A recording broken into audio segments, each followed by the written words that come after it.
Did you ever get that blood of your hands? What'd you do and what you know? You live like twins, split in two. All the knowledge make it hard to understand. I feel my temple tearing, but I won't let my temple steering.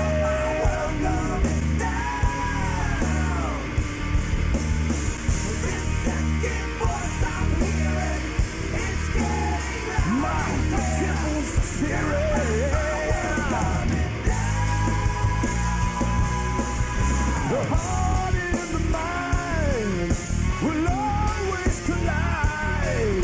The fighting, they stand for the rest of our lives. Alright, I pressed the button. Greetings, ladies and gentlemen. Hello, fellow NSYNC fans. I know you love Bye Bye Bye, and you're probably going to get a dose of that on this podcast, but currently we're talking about Deadpool and Wolverine and the spoiler cast that will follow, breaking down this movie and talking about the cameos, the characters, everything we love so much about it. I'm your host, Renegade Operative, and first we have Cryo. You know, long I've been waiting for this. I knew you were gonna fucking do that. I fucking knew it. I can't help it. Lovable character. But hey guys, can't wait to discuss this movie. This fantastic movie. Next we have Kaneki. I just want to tell you that I had enough, friend. It might sound crazy, but it ain't no lie, baby. Bye, bye, bye. Oh, you fuck! Oh, God damn it! I knew it was coming. I set myself up for that though. One of the highlights of the movie was that opening. I can't wait to talk more about it. Next up we have Justin. Fuck you, Fox. We're going to Disneyland. Yes. Well, as he says that, next we have Mr. Deaf Guys. I can't stop laughing. Fuck you. I can't think of a clever thing to say, so I'll just say salutations. You know what? That's fine enough. That's a good way to introduce yourself. And last but not least, we have a guest here, Mr. Lero VA. Introduce yourself, good sir. Hi, I'm Lero VA and Mr. Optimus Prime himself. Alright, so we're going to get into the first question of the podcast here, and we're going to talk about what did you think of the initial idea of Deadpool and Wolverine, and then bringing back Hugh Jackman as Wolverine for one last time. Well, it's not going to be the last time. We know that. He made too much money on this movie, but still. What do you think about that? And we will start with Cryo first. To be honest, it's been a long time coming. I know Hugh Jackman even said so himself. Like, it was like shortly after he retired from the role. He saw Deadpool, and he was like, "Fuck! I just had to retire at the worst moment," because he's like, our characters on screen would be so good together. Because that's when shortly after that, I think he contacted Ryan and was like, "Hey, you know what? We should do this." And Ryan was all up for it. So I'm glad they finally took a chance at creating this, because I mean, like I said, like this was something that was kind of in the works, but nothing was ever written on paper about it. So, given this has been in work for years, and they finally worked on it, and it was this successful, it was definitely worth the chance. Alright, I'm gonna go next. So, interesting idea. I believe that they said initially they were gonna do several ideas. Even one of them was like Deadpool and Dopender, and I was kind of like, I don't know if that would work for like a big mainstream movie. But this was like during the whole they went from Fox to Disney, and they were thinking of ideas. And they said they couldn't crack the code for the longest time. They were actually planning to delay this movie like another year in order to figure it out because it was going through some issues, and Blade is going through some longer issues, but this one was about to be delayed when Hugh Jackman called up. He said, I want to do this MCU thing, and the rest was gravy. I think that was the main ingredient to the idea because Wolverine is a great contrast to Deadpool in this movie, and you see like he's the super angry one, but you know, he has some funny little quips here or there, especially when he's roasting like Deadpool's toupee, which is funny as fuck. But that's the secret ingredient they needed to this movie, and I think it worked really swell because these are two characters I wanted to see together for the longest time, and he was having a blast with it. As long as he had fun, that's the only thing that really mattered, and that paid off in the movie. Next up is Kaneki. What do you think of the initial premise of this film? I'm going to keep it as short as possible. They stole my money the moment they even announced it, so I'm already on board. They have my listen. I have my seat. I was I was ready to go.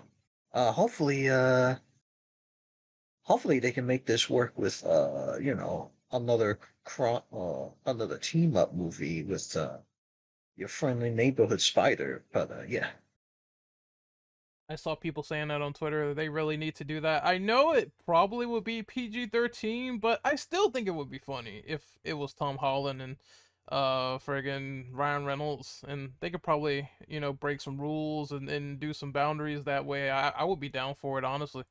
But Justin, what about you? What do you think of Deadpool and Wolverine as an idea? Uh, I mean, I think like a lot of other people, I'm like, is this real? Is it actually for real?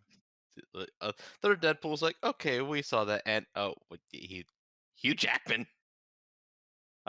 Because I'm like, last time I checked, like there was always this, oh, he'll come back as well, but years passed with nothing. But and then again in very Deadpool fashion, like that one teaser was just like, hey, you want to come back as Wolverine? Sure, Ryan. I fucking love the way he handles these trailers, man. Like for all these freaking Deadpool movies, he's just handled them so well. And you know what? For something that's just like so big in retrospect, he just casually is just like, okay. I'm like, all right, well, we'll see how this goes. And like, if it's good, then fucking great, because I've always loved Hugh Jackman as Wolverine. So it's just like, at first, I was like, okay. And obviously, we'll go more into the actual movie itself as we go along. But then after the movie, I'm just like, okay, sold. What about you, Deaf Guy? It's your turn. What do you think of this initial idea of Deadpool and Wolverine? Really liked it. It was nice to see Hugh Jackman back in the saddle and them. I mean, I've never seen the film, but them making jokes about the greatest showman and stuff like that. But it's just nice overall to see him back and possibly until he's 90. That's gonna come up as well. That's another one of my favorite jokes. Fuck. Uh, Lero, what about you? What do you think of this initial concept of Deadpool and Wolverine as a movie? I generally enjoyed it. Thought it is really cool, and especially if you know the insights behind with the stuff that Ryan Reynolds and Hugh Jackman have behind themselves, and having little battles or fights IRL, and having it actually made into a movie, making a joke out of it, and more was a genuine, interesting, and nice thing to watch. So we're moving on. And Oh, good.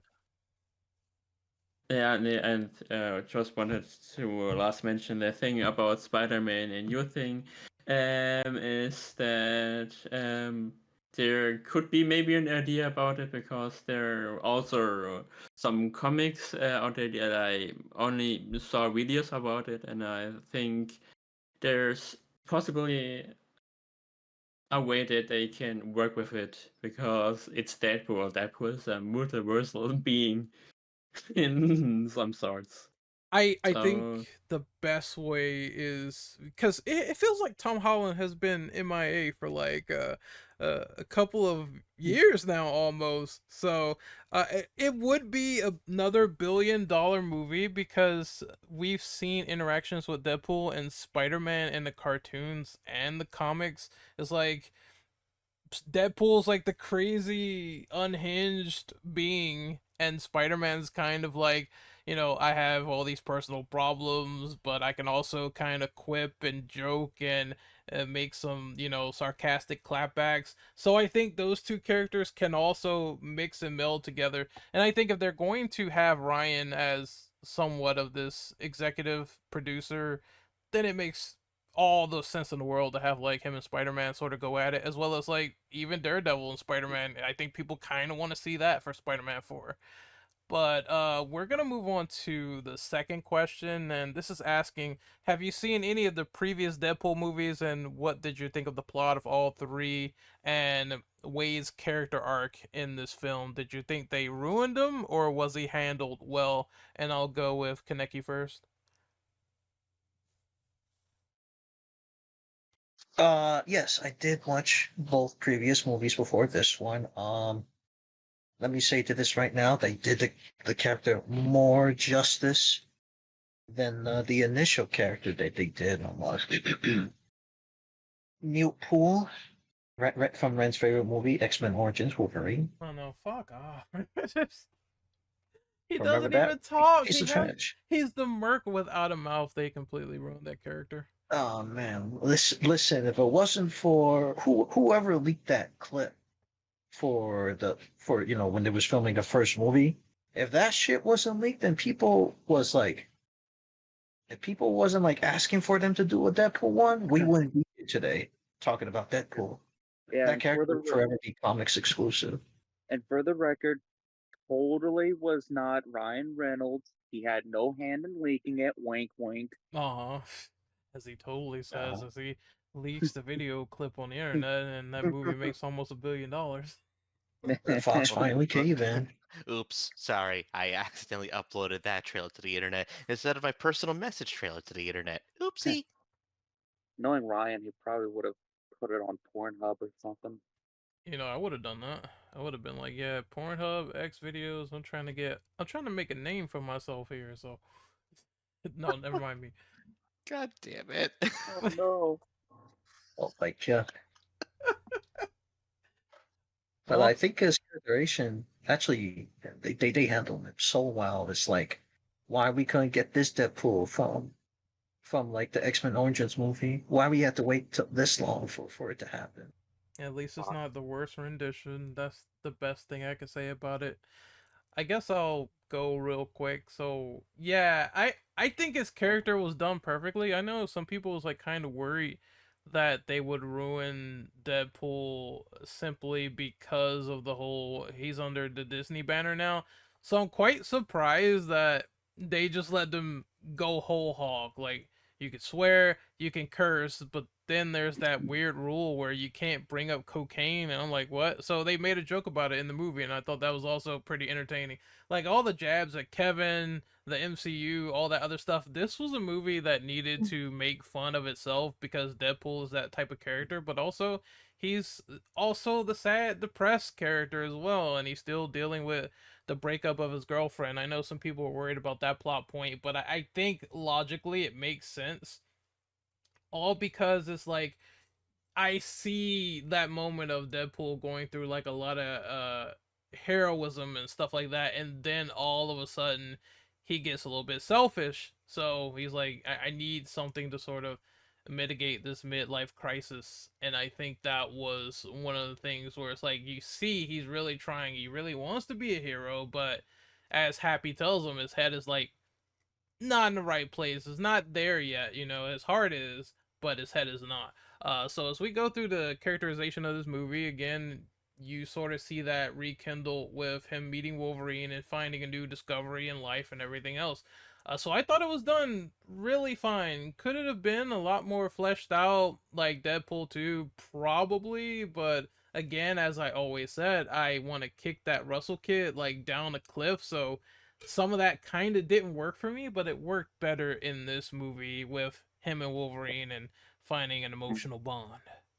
So, Cryo, it is your turn. How do you feel about Wade's arc in Deadpool and Wolverine? Um, I feel like just like the first two Deadpool movies, I feel like there was a beginning, middle, and end for his development. Because in all three of the movies, Wade has gone through a lot of character development. That has stayed very consistent. You know, like the first Deadpool movie. Um, he's dealing with what I'm about to say. It's in reference to someone on YouTube by the name of Colin, which I definitely agree with his characterization of Deadpool in the three movies. He said that in the first Deadpool movie, he's dealing with the insecurity of his like appearance and him trying to get back to normal because of what Francis did. And he comes to terms with it at the end of the movie that there's no way for him to go back to normal. Then the second movie is him dealing with the him not being ready to have kids with Vanessa. Him not ready to be a parent, essentially.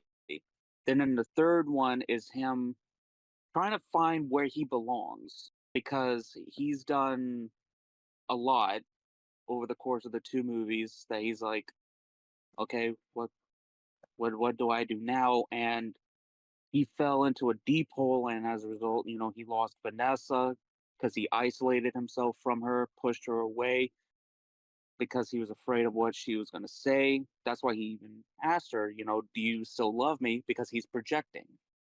And I have to agree with what Colin said. That's exactly my thought process watching these three movies. I definitely will say I'm glad that Kevin Feige gave Ryan a lot of freedom with the movie, considering it's his character, it's his baby. Um, like Ren mentioned, the cocaine. I love the. You want to build a snowman? Yes, I can't. I laughed really hard at that part. Uh, but yeah. Off to the next person. Drill, since you just got here, it is your turn. What do you think about Deadpool's character in Deadpool and Wolverine? I mean, just for a heads up, I have not seen Deadpool 2, but I know like the basic plot. Like him, like Cable wants to kill some kid, and then they don't, and then they don't, and then he goes back. I think he goes back to like kill the Deadpool from Origins, right? I think he kills Ryan Reynolds before he makes Green Lantern, if I'm not too mistaken. I think he Yeah, also kills Origins like Deadpool. Yeah, he does all that. Don't make the Yeah, super suit green or animated. Yeah. yeah. yeah. He Like they don't. I don't think they say Green Lantern by name because of copyright, but I think they reference it. It's implied that's the script that he's writing before Ryan Reynolds dies. Uh, yeah, they looked at the script, and the script he's reading is Green Lantern. He says, "Oh, this is a good script," and then that's when he gets shot, and Deadpool looks at the camera. You're welcome, Canada. Yeah. I feel like Deadpool kind of goes through an arc in this film. Like he wants to feel like he has a bigger purpose, hence why he tries to join the Avengers, and Happy gets his cameo. And then really, and then he goes through, and then he tries to, and then of course he tries to save the universe he's in, and Wolverine kind of get like cuts deep into him, saying that he doesn't give a shit about anyone except himself.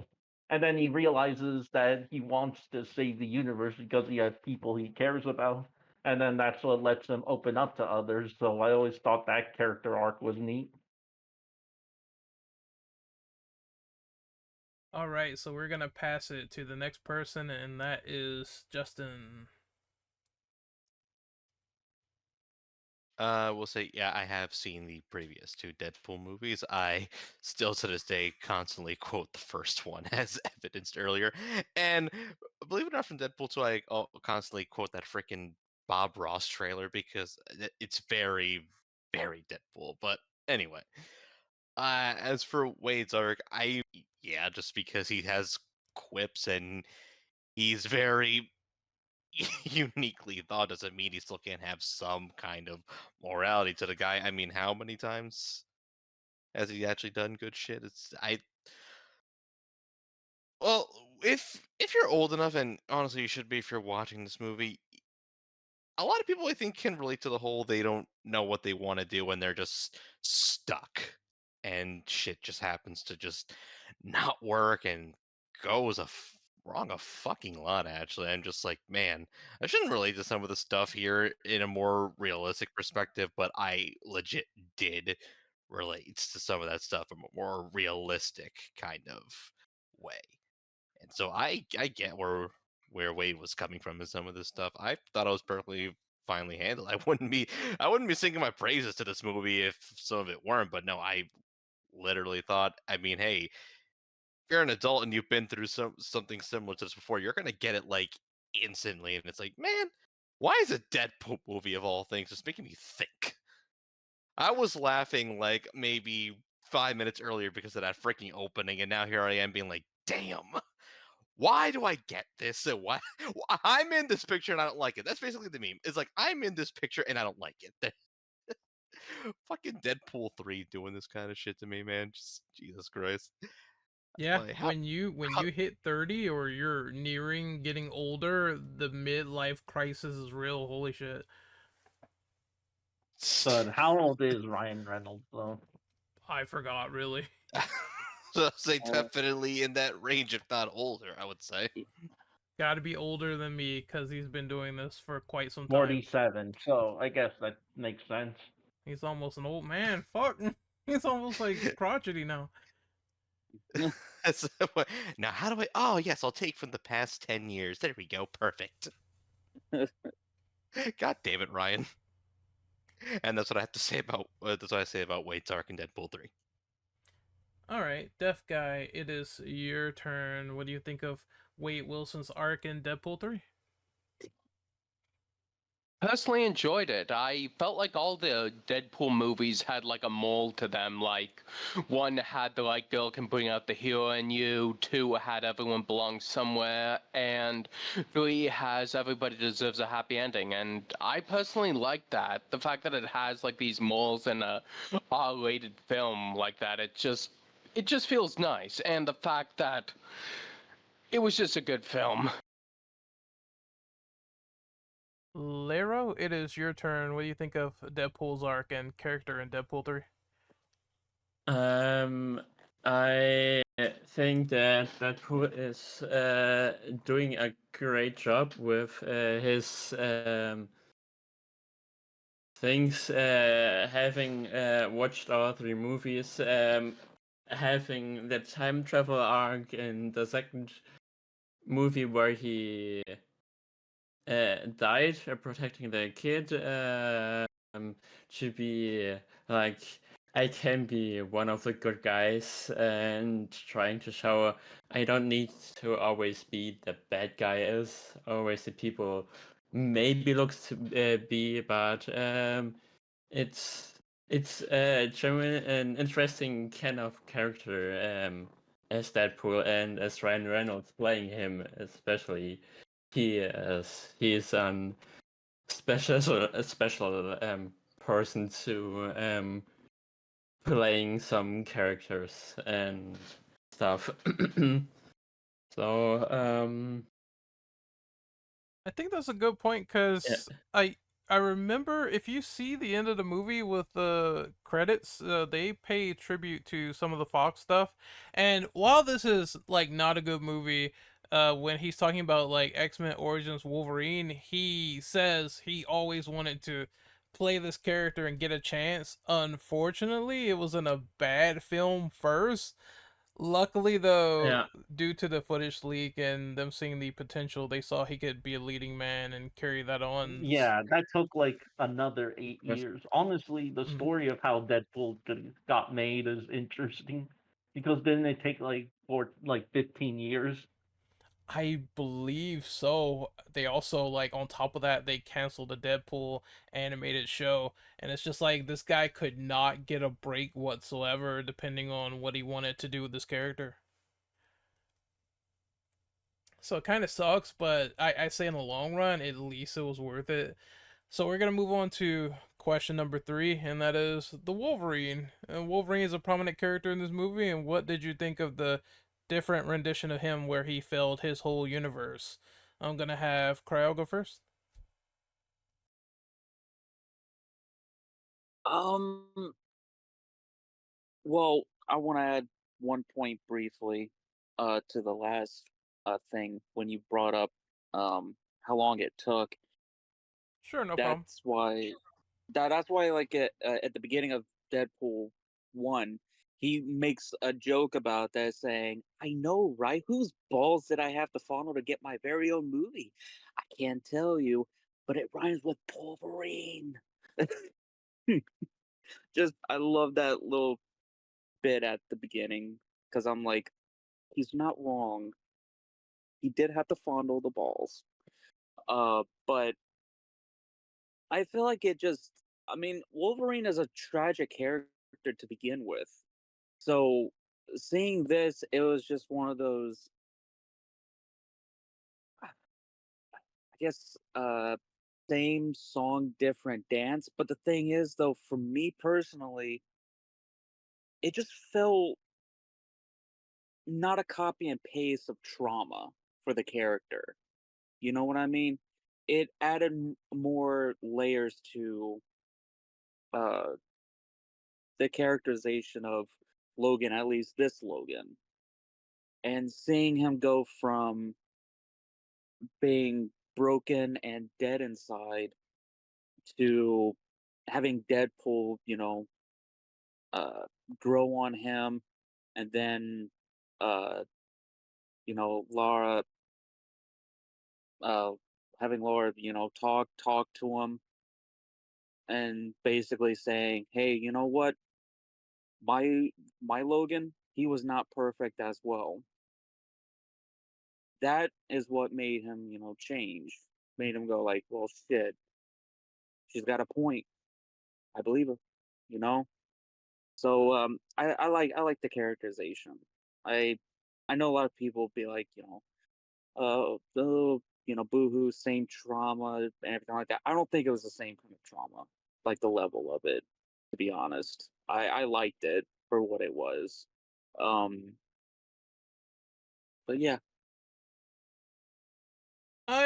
There's positives and negatives, and probably not so much when really thinking about it, but uh I would have liked to see more backstory with his version of the X-Men, because I kind of don't think it's too fair that Wade got like an entire backstory in the beginning of the movie, and they showed a montage of him finding Wolverines, but we couldn't get a snippet of them trying to find the other X-Men and how they died in Wolverine's timeline, which would have been, even if it was like just short, it would have been fine. I don't think it would have killed the runtime at all.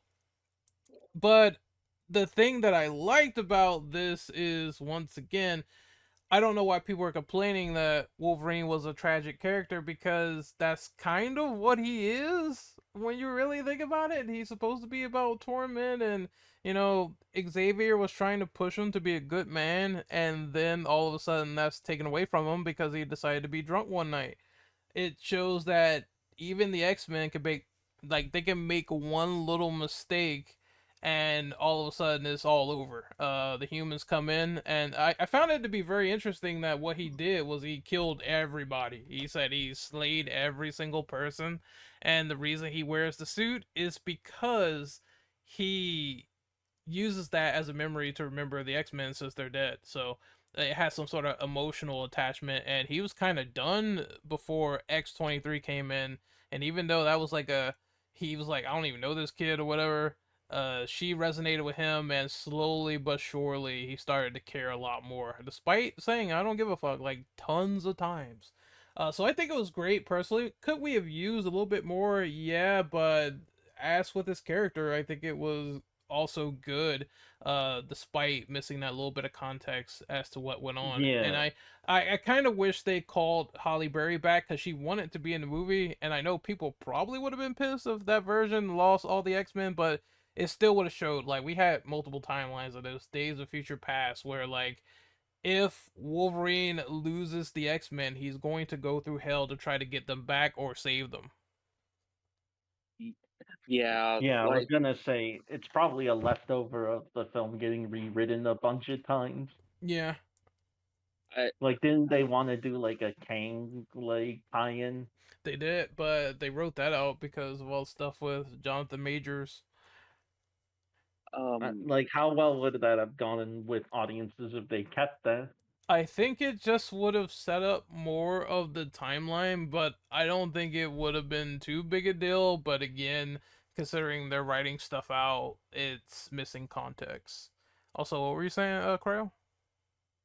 um for I for me, what I saw about the Kang storyline for this movie, it definitely, I don't think it would have fit too much with Deadpool. I think it should, if it was, it would fit more with a post credit scene, in my opinion. Maybe Deadpool sticks his head out from the other side of the screen and it's like, what the fuck? This is supposed to be my movie. What are you doing in here? Is Like that kind of thing. I don't know. For me, it wouldn't have fit with Deadpool. I think it's a non-issue because it just simply tells you, hey, Kang is the one who relayed the information that got the X-Men killed and made Wolverine angry. So the only way that would have culminated into something is if Kang Dynasty still happened and Wolverine would have been pissed when he found out that, hey, Kang got all my people killed.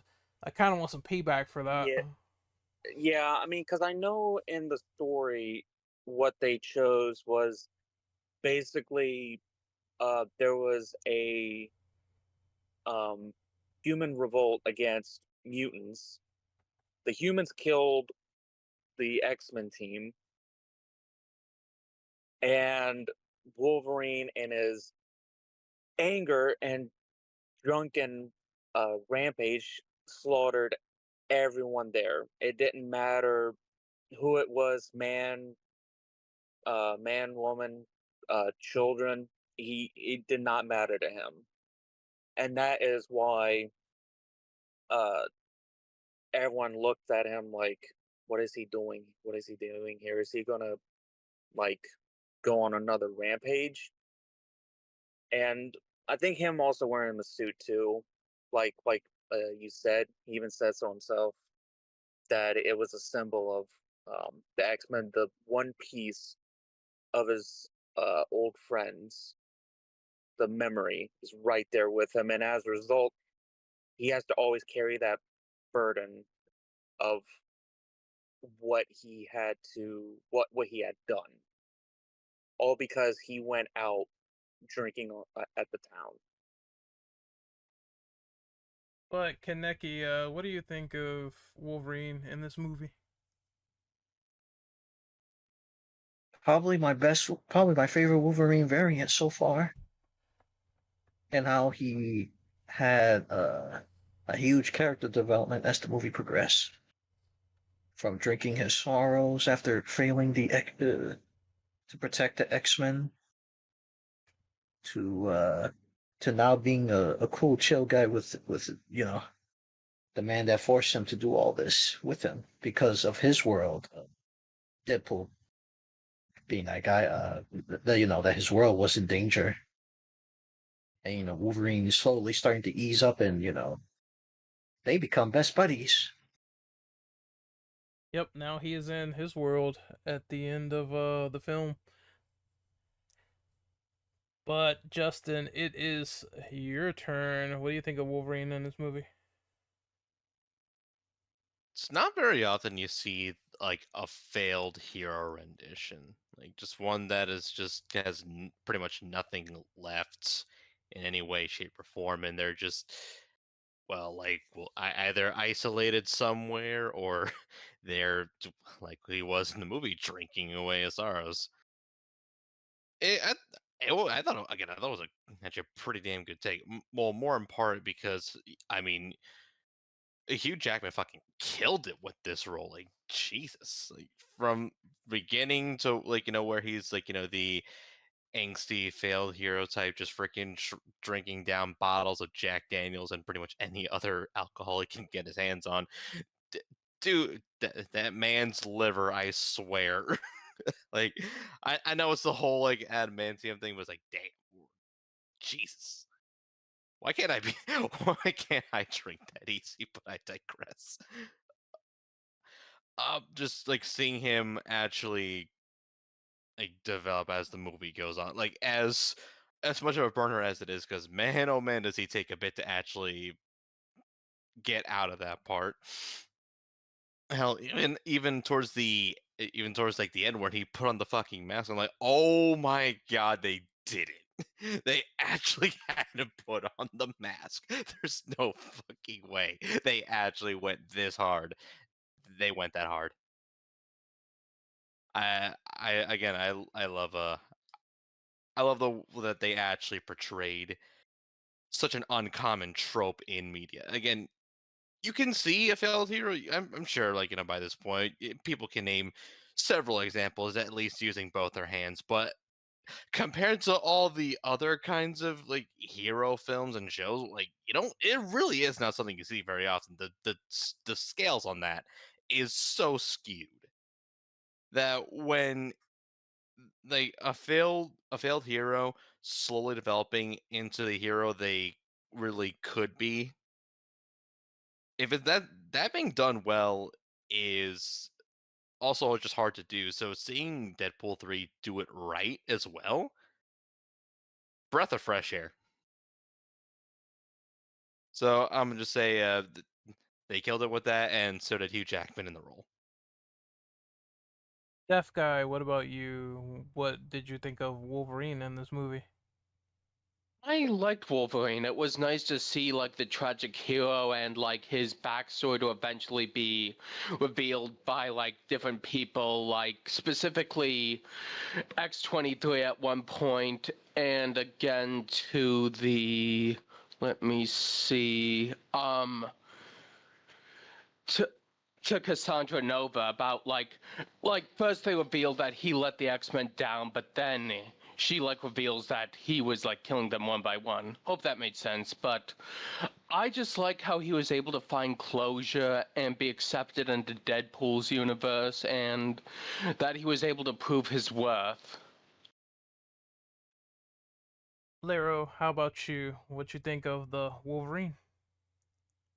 I could say like everybody else, like where we was at the beginning, like I made this, I made that, I made some stupid stuff, and so on. And then he progressed through the movie and became more of himself, improved.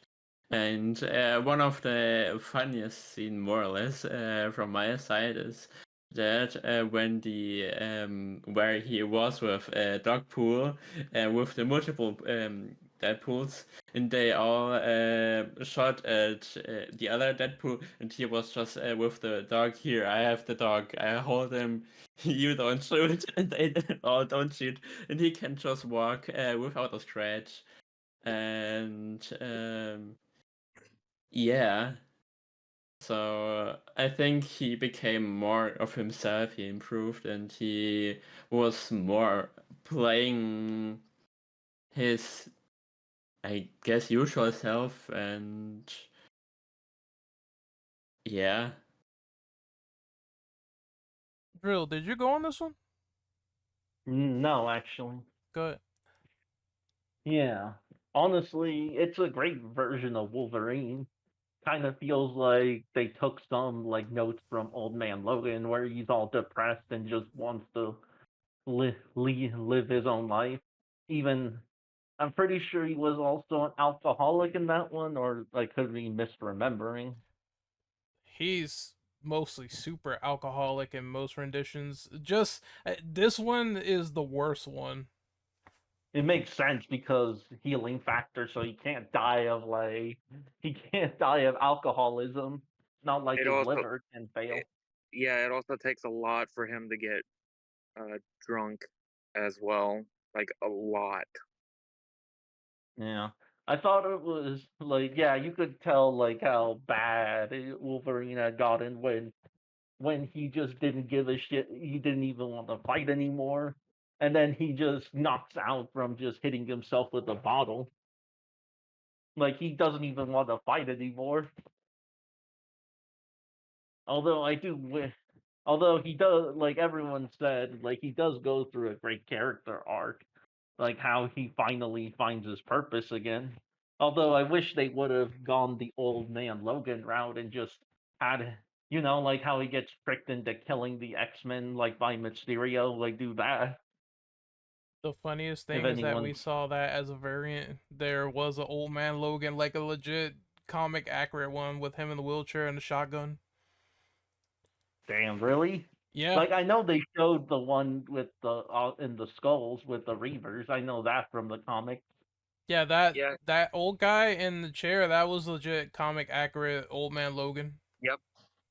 Would have been funny if they had showed Old Man Hawkeye with him. Most of these characters kind of die in that story, so that would be funny if that happens someday. But Yeah. moving on to the next question. Now, this is funny. This one's kind of the stupid one. With questions, and I seen people online talk about this, but a lot of people were saying that Logan, the movie that came out in 2017, is ruined because Deadpool decided to grave rob Wolverine and play with a skeleton and just do crazy off the wall stuff. So people said Logan is ruined. How do you feel about that sentiment? Do you think it's ruined with this particular joke? And we'll go first with Cryo. Um, I it's not me stumbling on the question, by the way. It's just me trying to like dumb myself down, like remove the IQ points that I have remaining in my noggin here to comprehend what these people are talking about. Because here's the thing, that opening literally makes fun of those people, and it's right under their noses and they don't realize it. That's the whole thing about Deadpool. That's his character. He does shit like this. In my honest opinion, I don't think it really ruins what Logan had done, like, at all. I mean, you even had the co-writer for Logan coming out and defending the movie. Like, I didn't see anything too disrespectful about it, and to be frank, to be frank, in my opinion, I feel like Deadpool 3 was a love note to Logan. That's what I really do. I feel like it is a love note to Logan. I mean, like Logan was the anchor of the Fox universe. So, I mean, if the and the fact that what was it? High Top made a reference to what was it he said? What oh, that everyone looking at the screen when Logan sacrificed himself, that they were like scoffing at him or something like that. And I'm like, no, they're doing that because they're in awe of him. They love him. They Because of what he did to save his daughter. So I think those people are stupid to think that it's disrespectful. Kaneki, it is your turn. What do you feel about this question? For people who gets triggered from that scene, don't know the Deadpool character, never read the comics, and probably never will be, because they want to get butthurt by every small detail of the movie, especially that opening where he visited his grave and took out his corpse and used his claws to fight. Yeah, I forgot their names. Who was he fighting? Oh, He's fighting TVA. the TVA. The TVAs. Yep. Yeah. People get upset about it. Listen, I bet you these same motherfuckers will get upset if we have an MCU movie where Deadpool kills off every Avengers. And that's comic accurate too, because I believe And that even though, happens. yes, it did happen. And I bet you $1,000,000 that people will get upset if they made a movie like that, even though Yeah. it happened before. I'll go really quickly on this because I'm kind of curious to get it out of the way. This is very stupid with this because it's a number of reasons. Very stupid. I'm just gonna go with the obvious. Like Logan's kind of just already dead at this rate. I don't see what he has missed in terms of like anything. He saved the person that he cared for, and I think context is like really important here because people seem to forget. X-23 says, you gave me a life, you allowed me to live a life, even if you're like another timeline variant of Wolverine and you did something. So his sacrifice was not in vain for the person who he saved. He literally saved them, and the movie is still like relevant, intact. Just that he is dead. He died at the end of the movie, and his corpse is now here. It's just defiled for jokes, and it's something that Deadpool would do, as said earlier. Like I don't see how people would see the beginning of a Deadpool movie and know he's not gonna do some off the wall shit like getting two claws stuck in between two people like it's Human Centipede. Like, come on, man, this is just dumb, stupid comedy that Deadpool is known for. So it's something that he would do. And as said by Cryo, the TVA respected Logan so much that like they were all silent when they were showing his death and even saying he was the anchor being of that universe, showing that like he's very important to the Fox universe as is. So yeah, I think people need to read a comic. They need to sit down and stop being so pretentious because that's kind of how people sound when they say Logan is ruined. I guarantee you could watch that movie now and you'll still have the same emotions you had when you first watched it, and it does not even matter in the long run. Like I think of continuity errors as people still being alive and they're still fucking that up. Like, if he's not alive, then there is no retconning or anything. And the fact that they went with another Wolverine kinda already shows they respect him in a large way because they never made this variation from the Logan universe. So they never lied about that whatsoever. And I know people were saying that too, like, "Oh, you guys lied. This is the real Logan. You're gonna fuck up his timeline." No, it's completely different Wolverine. Yeah, that's why I hated watching briefly what High Top was talking about because well, it's High Top. He was saying that it was the same Logan from the Fox universe, and I'm like, huh? Excuse me? Wait, how would that cause an incursion? It's two different Wolverines. It's not gonna cause any kind of incursion. Do you even know the lore, or are you just speaking out of your ass? He has the brain of two ball sacks and a goldfish, so I'm not surprised by that whatsoever. Like, High Top is the worst Spider-Man content creator I think I ever seen. Comic book creator, that's saying something. Like, this man just every time he talks, is feces coming out of his mouth. So Damn. But yeah, just a reminder with the No Way Home broke me or something like that. yeah. Drill. No fucking way No, he not still No Way He broke me. did. Home. Look at It was that video. Far From Home. I think he did. Yeah. That movie broke him. Oh, he's Far From God. Home. That's what I meant. Oh, Oh, far from home. yeah. I can see people not liking it. I mean, I thought it was alright, but still, I don't see how a movie would break you. Just simply don't watch it if you really don't like it. But Drill, since you spoke, what do you think about this question? Do you think Logan is Hon- ruined? Honestly, it's just a dumb joke, and Logan, nothing. It's not like he went back in time and just. It's not like he went back in time and just stopped Wolverine from dying at the end. I mean, Logan still happened, and there's nothing he can do to reverse it.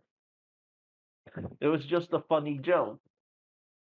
And it was funny that, and even like the TVA guards were getting mad at Deadpool for using his claws and desecrating his body. Like, I mean, Deadpool has always done stuff like this. Yeah, that's nothing new for his character. You know, so people gotta be mad about something without the context. Justin, what about you? Do you think that Logan was ruined? I didn't even know there were people on the internet fucking saying that shit. I want to be straight. I legit had no idea. That honestly, sometimes I feel like I'm extremely disconnected from Twitter outrage, and you know what? I could not be more blessed in those fucking regards. Because Jesus Christ, that sounds like a very Twitter topic, for lack of a better description. Are you fucking kidding me? Really, really now? I that that wasn't. I'm not gonna lie, Ron. When I saw this question, I'm like, wait, people were mad about that? Like, I actually had to ask myself, people were mad about that. Yes, they were. Yeah, y'all. I saw that all Unfortunately. week. Unfortunately, he's just laughing his Oh ass off. my I god! right, How do you? right. You, It's you it's the people that it's the people that just didn't understand, that doesn't understand the lore, especially behind the multiverse. Because They, like I mentioned, they definitely won't understand if they was ever decide to put Deadpool X Lady Death in this universe. This is yeah, that. it, Hold on, y'all. This is the same vein as y'all remember the stupid shit. It was when the first Deadpool came out, and there were fucking parents getting all pissy because they took their kid to see a fucking R-rated movie. oh Oh, that's even And by the way, that shit still happens because when I fucking went to the movie, guess what there were in the theater? toddlers.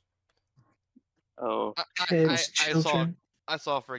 freaking kid. I'm like, you're not old enough. You're not old enough. You're not old enough. I I heard someone's baby cry one time in the back. I'm like, what the hell is wrong with you taking like you but bringing your toddler to see fucking Actually, Deadpool? you know what? I'm You not know, this surprised because you know what other movie they did this for?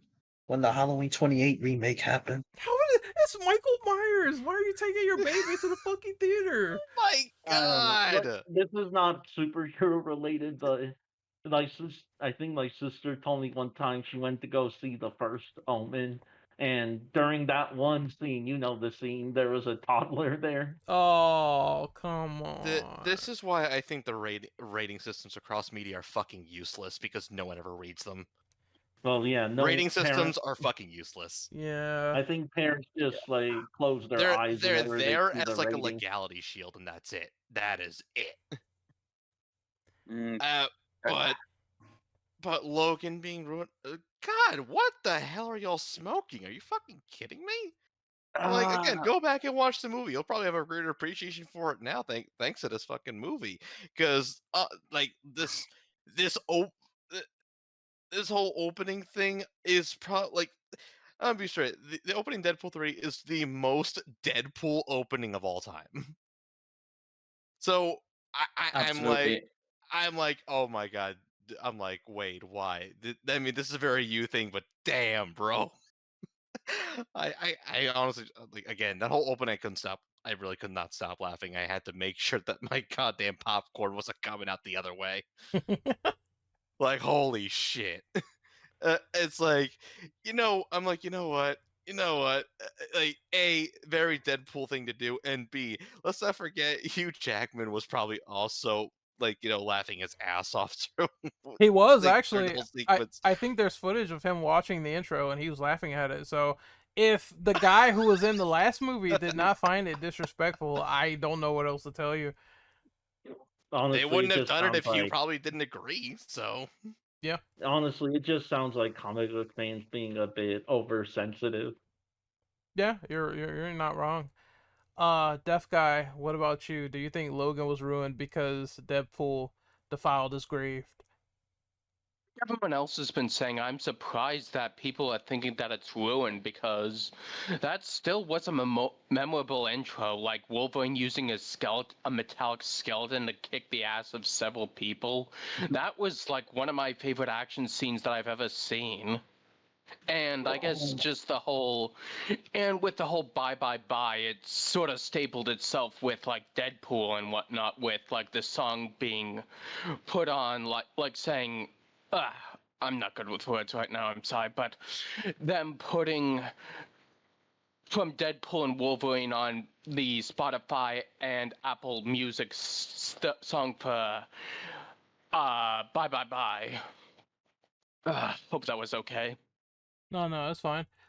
That song like the video on YouTube, like its official count must have spiked the fuck up dude, yeah, in because recent weeks. they basically went back and they re-edited the description, and now the title of the video says the song from Deadpool and Wolverine. So I'm like, I don't blame you guys. Get all the money that you need, please. This movie made like $1 billion. I mean, it's especially the thing that I like though is the fact that when the song was playing, the beat when I think Deadpool was using Wolverine's goal, it was to the beat of the song.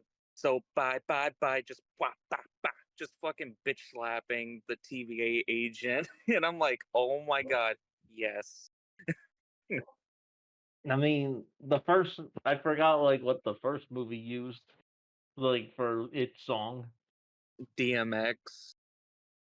Was it? I thought it was like Holla Back Girl or something.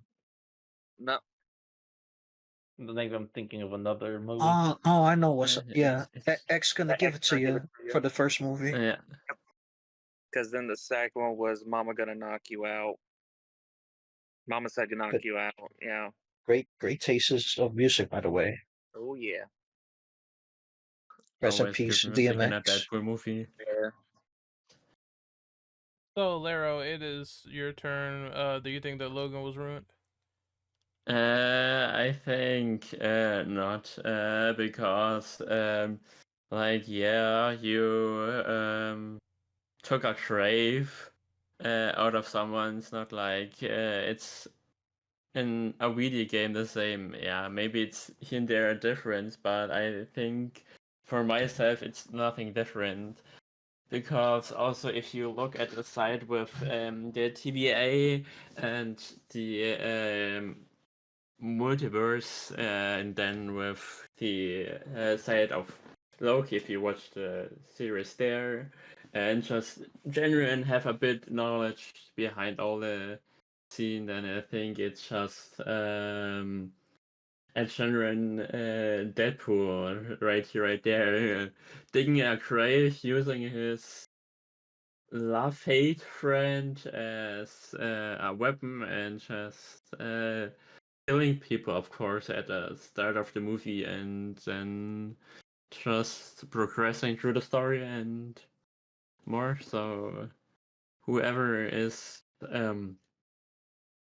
saying something negative about it, or is just being mad, and he just understands some logic or multiverse or something behind, not just I don't know, I think it was an difficult.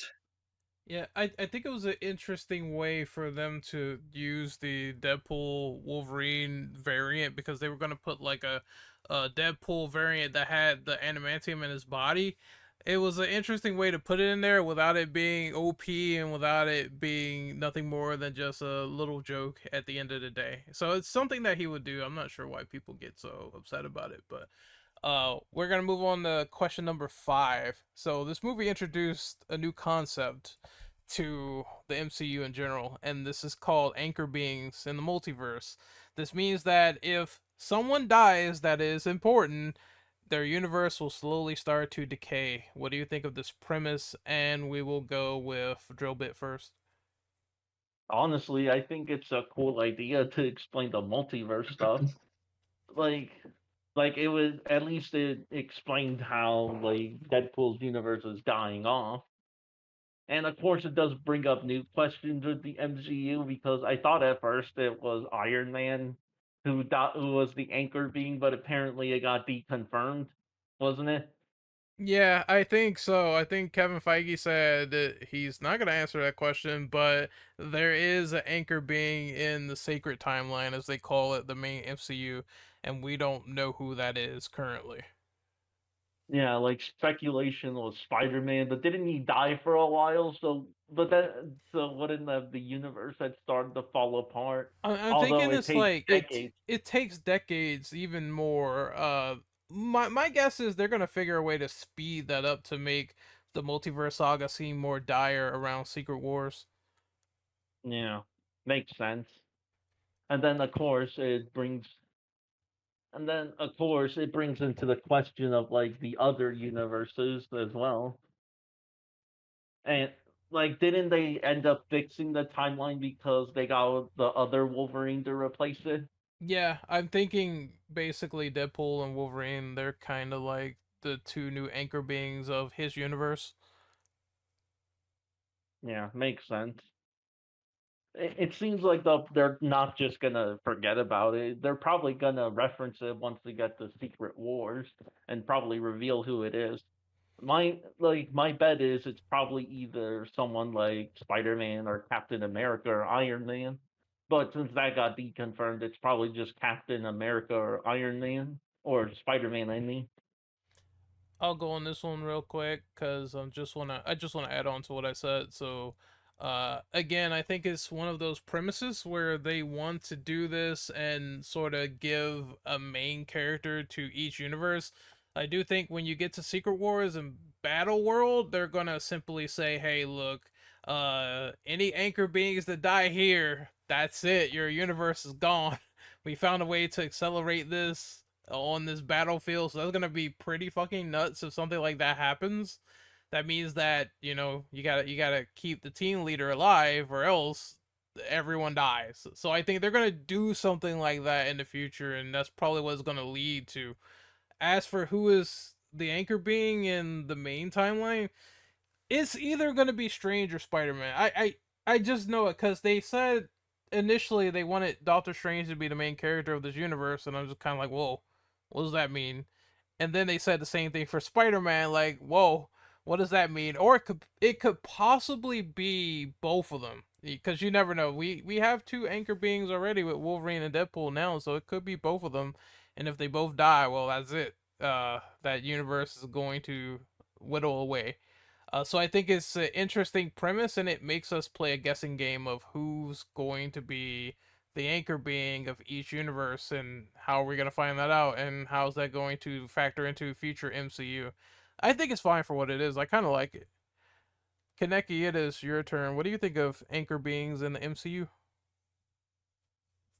it is a very interesting concept, especially the idea of if an important character does die, that the universe will eventually decay, or is another way of saying it, pop goes the weasel. Uh, I wonder if they're gonna. Is that gonna be like the new plot moving forward after this movie? It has to be. And like I said, I think one cool theory is that when they go to another universe, I think they're gonna have some way where it's accelerated, some rule or something, because when they get to Battle World, all bets are off when they start fighting each other. Okay,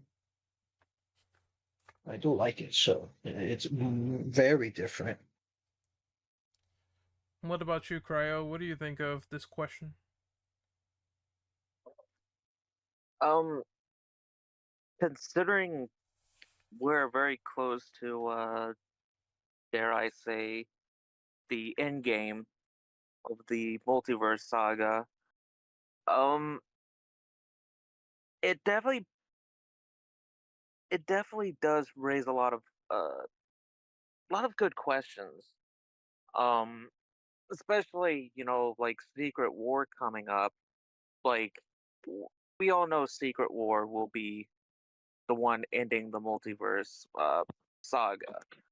So most likely it will be explained even more once we get to Secret War for sure. It's very interesting. I love the idea that there's uh, an important being in each universe that holds it all together, and without them, it starts to slowly, crumble. So I hope this gets uh, explained even further.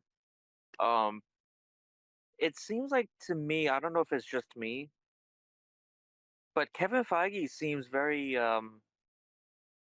excited than he usually is about uh about this point forward after um Deadpool 3. It seemed like to me the way he acts, he's like all bubbly about it. I don't know. It's like Deadpool 3 was the secret ingredient that he needed to fix the issue that the multiverse saga was lacking.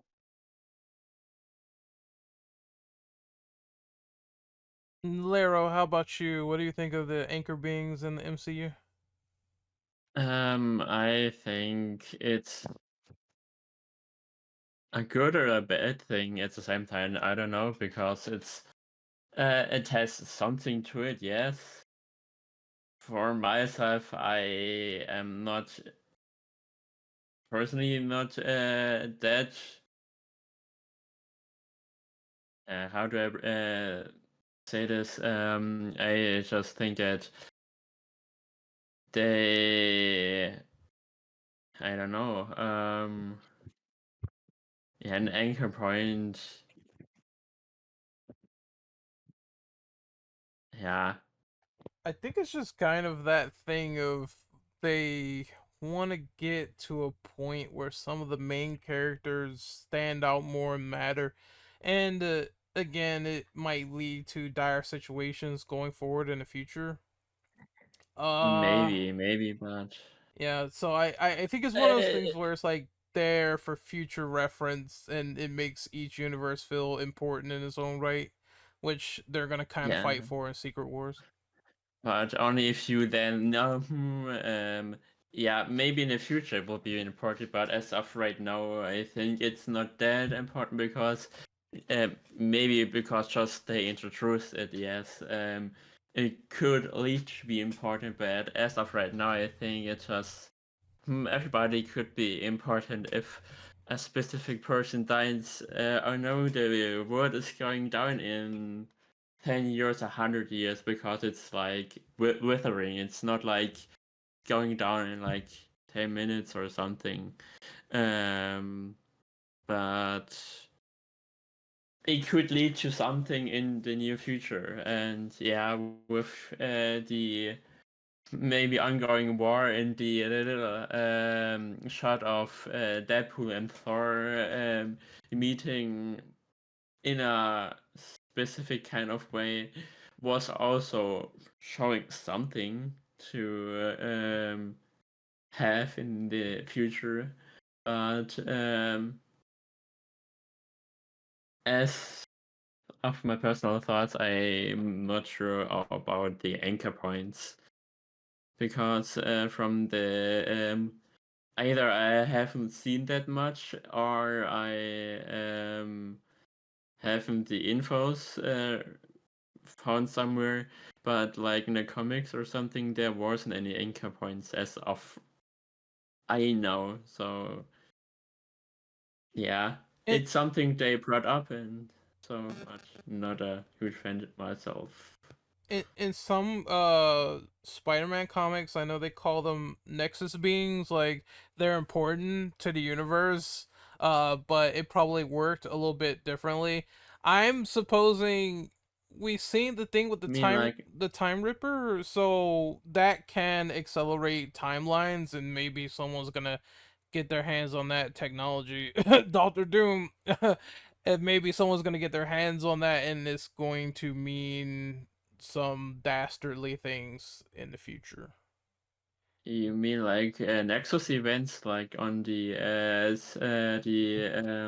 animated Spider-Man movie with Miles Morales, or what Nexus beings do you mean?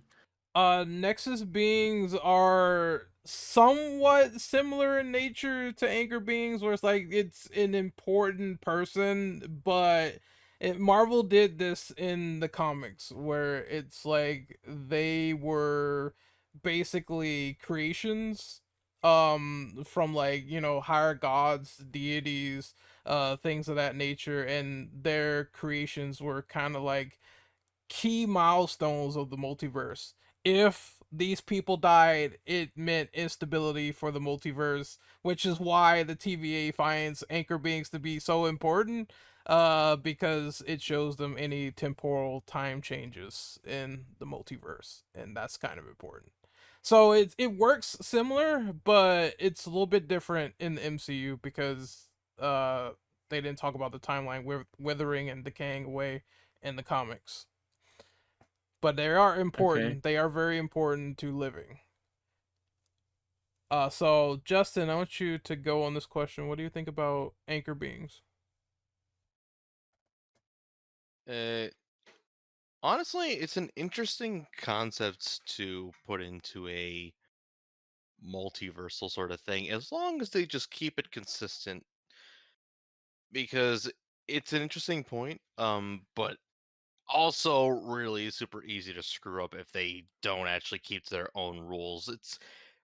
It's sort of in the similar vein, just like, time travel shenanigans. Just remember your own rules, keep to your own rules. There's no concrete rule to, like, universal timey-wimey stuff in media. It's how you make it. But if you're going to make your rules, you stick to your own rules, and that's that. If you even go off the rocker one time, well, that's going to throw your entire script off balance. So I do think it's an interesting idea. I just really hope that they just check themselves if they're going to use it again as a plot point, because it also sounds very easy to just somehow screw up if they just don't even bother, like, rereading their own work 2 or 3 times. So I want to say a fun fact real quick of Nexus beings. So you know who was Nexus beings in the comics?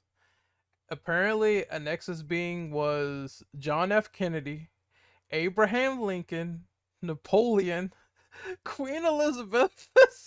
So even just random political figures or known figures could be Nexus beings in certain universes, and I'm assuming the same could be said for this.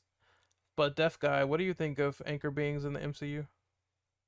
I think it sounds like a good idea, though personally I think like if the actor playing a certain anchor being is goes down the same path Kang did and was killed off, it might be interesting. I hope that makes sense. Oh yeah, it's fine. I mean, at one point, King the Conqueror was, the master of time, and he also was a Nexus being in the comic books. So I would imagine that they wanted to go a little bit deeper with this idea with Kang, but they aren't doing that. But it's still very interesting. They kept it around, and even his creature is like floating around in Deadpool and Wolverine, so that's kind of cool. But on to the fun part. So this is question number 6, and this is talking about favorite cameo that we have listed here. So we have a lot of them: Blade, Elektra, Gambit, X-23, Johnny Storm, Henry Cavill's Wolverine, the Cavalrine as they call him in here, or the Deadpool core. What was your favorite sort of appearance and cameo within this movie? And I will go with Kaneki first. Oh, where to choose? There was so many favorites, cameos in this movie. It was like it's kind of hard to choose from. The Henry Cavill Wolverine, the Cavalrine, is probably my favorite one so far because of a certain joke Deadpool said. He said indicating that Disney will treat him better than Warner Brothers did with Superman. Oh, Will Oh, treat you better than the That was shit so pucks good. down the street. ooh. Yeah. Now that I think about it, it is a bit ironic. I remember one of the Deadpool 2 teasers was the CGI screwed up, and Deadpool said, It's just CGI. It's not like we're trying to remove a mustache." That's like the second time he made a DC joke, and I love it. Their digs to DC is just forever legendary. So dark. You sure you weren't part of the DC universe? It's just so fucking funny, man. Pegging isn't new for me, friendo, but it It's is for so Disney. funny. Um, my second favorite is, and here's the thing. I love the Blade cameo. That was a nice twist, but sorry, Blade, Wesley Snipes. It couldn't. He even couldn't hold a candle to what was a surprise cameo of we thinking, okay, Chris Evans is back. That's Captain America. Until you hear him say "flame on," and you're like, "Oh shit, Johnny Storm!" Everyone popped off in the movie theater. I'm like, that is my second favorite cameo moment in that film. It was so beautiful, man. It's, too bad they killed him, but it is what it is. It's a funny way to kill him, but man, I wish we could see more of Johnny Storm's Chris Evans one last time. Other Somehow, than this movie, of course. somehow he lasted longer than Reed Richards in Multiverse of Madness. He got popped like a balloon, which was funny, but still. As for my favorite cameo, it's hard to choose from because they're all kind of good and Oh wait, unique. Good. hold on. My last favorites were Electron and Gambit. Go ahead. Okay, so it's like it's hard to really pick from a favorite for me. I'm just gonna say I like the Calverine. Them making fun of DC never ceases to amaze me. If they ever went back, and I think they need to put that variant of Wolverine in like Secret Wars. That would be neat to see Cavill actually getting his due diligence because he did not get it from the DCEU. So that's you can finally put a little nod in there, and I think he would take it as fast as he said yes, because he said yes like immediately as soon as they asked him. Uh, Another one I have to say is Gambit, and Gambit's a special case because we all remember that Fox movie that they wanted to make the solo Gambit movie for the longest time, and the person they wanted to play as him was Channing Tatum, and he's so funny. It's like it's infectious funny at the same time. I would say his lines are just so fucking ridiculous that you just can't help but smile at them. That's another character that we definitely need to see again played by that actor in this universe. And if I had a Oh yeah. third, I'm gonna say Blade. Classic Wesley Snipes Blade. You can't really go wrong with him. He fits in almost every situation. He made a dig at the new Blade is like he's only gonna be one Blade, and that kind of did make me laugh when Deadpool's like looking at the cameras like this movie's taking kind of forever. Where's the Sacred Timeline Blade? But it's one of those things where it's like it's good to see him, and hopefully they sort that movie out with maybe him being a co-lead. Like I said in some videos, I think him being a co-lead, it's the multiverse anyway, would probably work with him and the new Blade working together to fight some badass threat. So you could keep Snipes around for a little bit, and I'm sure people will pay you billions of dollars to see that. That's free money, it's free That advertising. that might be the new plan, since that Blade movie. From what I'm hearing, they might announce a delay for this. What is it? The new Disney event that's supposed to happen in November. Yeah, I think if they don't announce a director or anything by then, that movie is getting delayed. But Cryo, favorite cameos. What is your favorites? My my inner my inner child is like screeching in my head right now, saying, "Choose this, choose this." Oh wait, no, let's choose this. It's so hard to choose because all the cameos are characters I grew up with. Blade, Johnny Storm, Elektra, and then as I grew older, the one character we didn't get because of Fox, Gambit. It's so hard to choose. You know, uh, honestly, because of the backstory, I think number one for me, nostalgia aside, childhood aside, I would have to say Gambit. I would have to say Channing Tatum because he finally got his wish. Ryan reached out to him about it, and he was all up for it. Even to this day, he was super excited about it. Um, like that's why I still have this firm belief that when during the final battle in the void, when he says, "You know how long I've been waiting for this? Oh, I'm about to make a name for myself here." That was Channing Tatum. That was not Gambit. That was Channing Tatum for sure. Because how passionate he put the passion work he put into the character. Um, second would be um probably Johnny. Actually no, Blade. Then Johnny, and then Elektra. X23, Laura, because of how crucial she was to the character for Logan, I would have to say maybe between one and two of favorite cameo. But other than that, that's what I think about it. I love the cameos in it. I felt like it was done just right. Not too many cameos. The right sweet spot. Justin, what about you? Favorite cameos in this movie?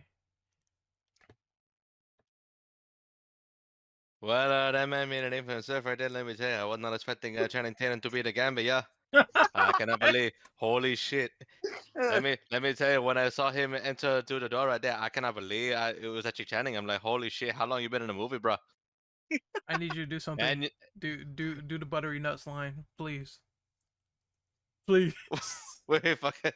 Wait, how does it exactly doesn't go? I need it in front of my face. He says, when I laid them buttery nuts all up in my mama, I shot out there and I said, "What's up, doc?" Yeah, good luck trying saying that like that. Yeah, yeah, he was. Wait, hold on. I'm. Yeah, he was saying them buttery nuts all up in my mama, and I shot out there and I said, "What's up, doc?" Okay. Just the way I just love the way he said that though. Just yeah, he was laying the buttery nuts up all by my mama and I shot out there and say, "What's up, doc?" I ain't know my daddy, but I sure shot out his dick ready.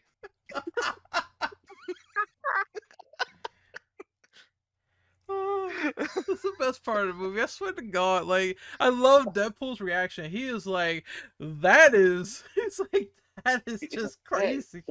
He's like that. Oh Jesus, that's graphic. Jesus, that's graphic. Even German. I wonder how he'll do if he does a. I wonder how he'll talk in a future MVC game if it happens. I wonder how he'll say Royal Flash or Royal Flush. Buttery nuts. Can't be. How about I make a name for myself in this Evo tournament, yeah? Bro, I'm about to give you a Dago Perry. Okay. Oh shit, wrong franchise. I have too much fun with that shit. I'm sure Imagine Channing also had a bit Gambit too much fun too with that voice off screen. Do you think he's one of your favorite characters? I mean, Channing did a fucking amazing job with that character. I'm just like, what the fuck?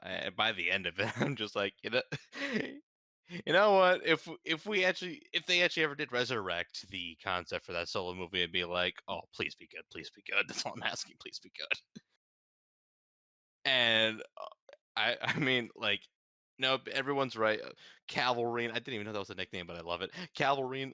That was the best treatment that Cavill's gotten in like literal years. I mean, not just from in terms of a movie, but also like freaking DC screwed him, Netflix screwed him like with The Witcher. I'm like, man, Cavill was Oh, high. oh yeah.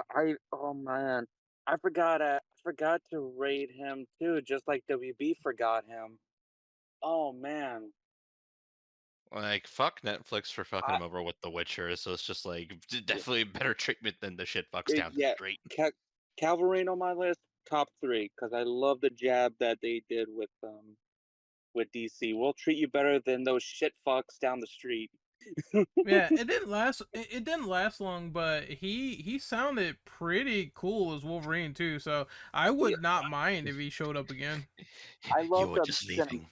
You were just I leaving. love the Mission Impossible move that he did. I think it's called the reloading move, where he was punching the ground like that. He when he pulled out his claw Yeah, that and arm punched reloading him. move that he does. Yeah. Yeah, yeah, that was from Mission Impossible. I'm like, oh, they really they really made fun of that too. And like the Chris Evans returning as Johnny Storm, that was a fucking deep cut. I'm just gonna say, like, I'd imagine not a lot of people try to remember the Fantastic Four movie from the 2000s, but I still remember that to a degree, and I'm like, what the fuck? They went back that far? And I could tell Chris had a lot of fun reprising that, and good good God, when Deadpool showed the unreleased footage, like, checkmate fucker. I Oh my dare someone God! to I dare someone to say that at the end. I can't even. That was just a high key long insult. Like, so I mean, hey, he wants to freaking gargle on Juggernaut's Juggernuts, so. He did that in 2 takes. These Oh, nuts. Wait, what? he remembered all of that in 2 takes. It only took him 2.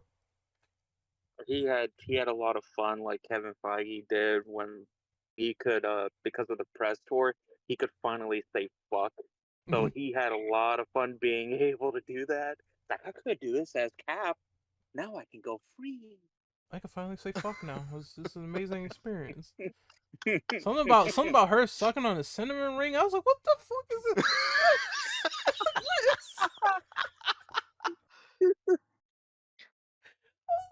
Is that what he calls it? I don't know. What is that? That's what I heard.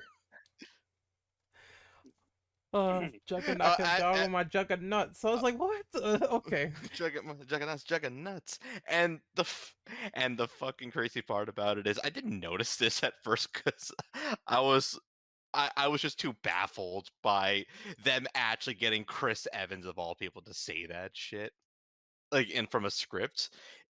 It's just you can actually see Hugh Jackman trying his damnedest not to bust out laughing because he's cracking his smile, just like he's just like, don't laugh, don't laugh, don't laugh, don't laugh. Like, he's trying not to laugh, but it's just You like, know man, what? I don't know how we kept enough of a face. You know what it reminds me of? If you Hey. watch wrestling, it reminds me of when Sami Zayn said that wasn't very oozy. That's it, Jay, because you're not feeling oozy? Also, Chris It gets Evans And us was all in. sometimes. and Roman Reigns and his was it and the Usos were trying so hard not to laugh. It was something like that. Chris Evans was Chris in like Evans. Knives Out, and he told like a bunch of people to eat shit. So I think he kind of likes that dark sort of weird humor that's in like movies. So when he I mean, he yeah. said that, yeah, he was like, you know what, I'm up for it. Just as long as it stays in the movie, that's fine with me. I mean, yeah. When he was still Captain America, in other movies, he was saying outlandish shit. Oh, Yeah, that's why I loved him as Johnny, because Johnny Storm for Chris Evans is like Robert Downey Jr. and Iron Man. Remember language. I want him to meet Cap so he can say that. Language. I know. But drill, sir, it is your turn. What was your favorite cameo? Well, yeah. honestly, for me, it was definitely. Well, I'll be honest. Like a lot of them got spoiled for me because of Twitter, but the one that actually surprised me was seeing Wesley Snipes again. I wasn't actually expecting to see Blade, and I thought that was pretty cool. Like it does definitely wash the taste of Blade Trinity because now we actually get to see Blade actually be cool and funny. And then what him and Ryan Reynolds were able to squash the beef. Like, didn't they like have a bit of drama on set for Blade Trinity? Yeah, he makes a joke Yeah, about that too. He's like, yeah, I thought they're you were retired. Although the line about there being Regarded. only being Regarded. one bladed being is kind of funny now. I yeah, can't see the actual word line for him. yeah, And I like that. mm, We're not trying to get canceled here. He literally says that. So I'm just like, Yeah, they were making fun of cancel culture a lot in that movie, which I love. oh, God. yeah, Having culture, Oh, now we're gonna get canceled because of that. Thanks, damn. Kyle Kappa. Well, we said it the nice way, people, not the bad way. and seeing Channing Tatum's Gambit was really cool because we finally got like a comic accurate Gambit. Maybe in another universe, maybe we could have seen him and Anna Paquin like comic accurate and Rogue fighting together. But sadly, it probably will never happen. Gambit's just gonna fuck Rogue. That's or at least die trying. That's it's one or the other. True. And also, obviously, Chris Evans as Johnny Storm was pretty cool, even if he did get washed by Pyro. Yeah, that's right. He did. And I kind Yeah, of am a little iffy about it. I wish he stayed in the movie longer, but as Deadpool says, look what he's doing to the budget. Stop. yeah, it would have been cool to see. Like, I feel like wasn't like Johnny Storm supposed to be like a lot stronger? If he supernova'd, I think Pyro would have been done for. Pretty much the same dude who got his neck snapped in like Cassandra. Yup. Damn. But yeah, those were like the cool cameos for me. Although I will give a shout out to like Comet Accurate Wolverine, I thought that was pretty funny, and it was actually played by like a real actor. Oh, when he was like a midget, he was like 4 foot nothing. I remember that. Yeah, I mean that is Comet Accurate Wolverine. People don't realize he is really short. The Hunchback of Notre Dame. Deaf guy, it is your turn. What is your favorite cameo? It's either between Gambit or Blade, because I just like with Blade they brought back the whole motherfuckers trying to skate uphill line.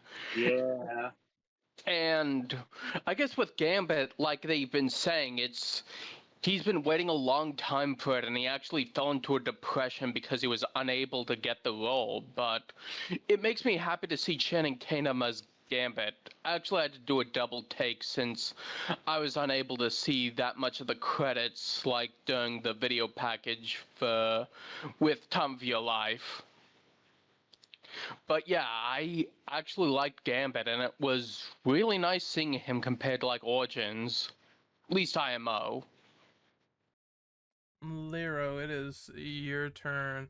What do you think about best cameos within the movie?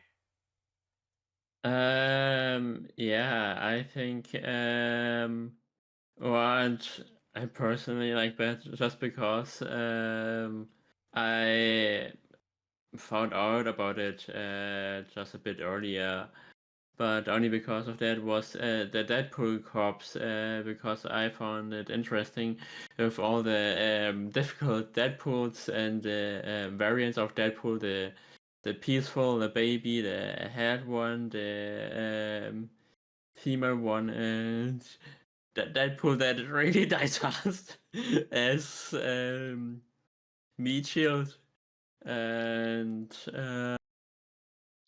I thought that's very funny, and even the fight they had and stuff, and then yeah, we're done. And then a typical Deadpool move, yeah, standing back up because we're unkillable, in a way at least.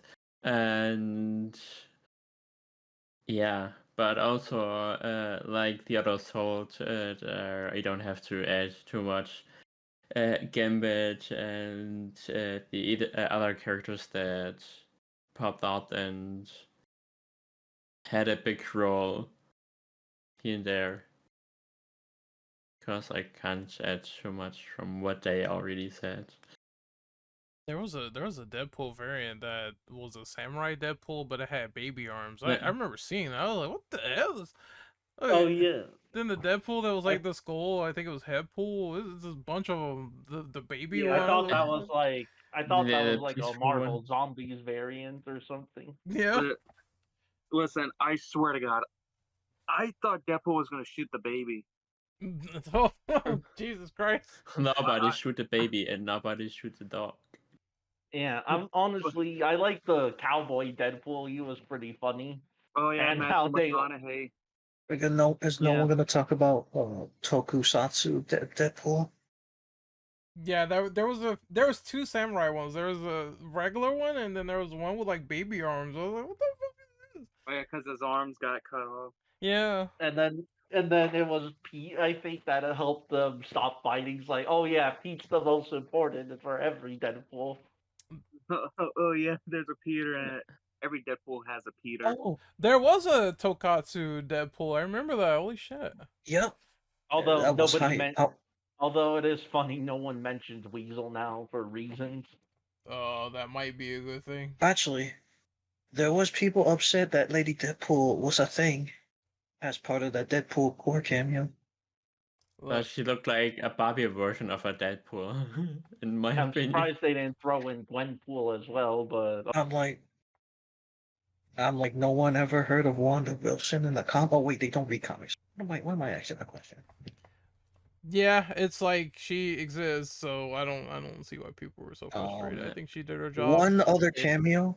I'm sorry to interrupt, but there is one other cameo I forgot to mention that I like, and I kind of want the MCU to make this as like a film in a way.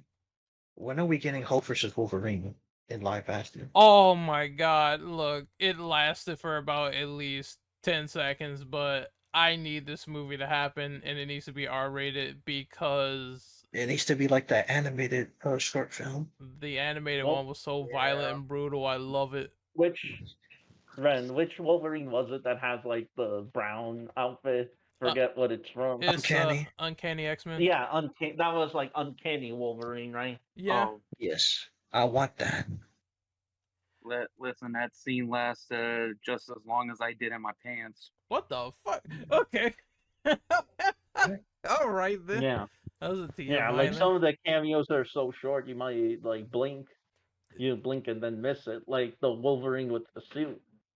Yeah, Patch was in there, but I mean Deadpool got like cleaved in the head, so he's kind of bothering him, so it didn't matter.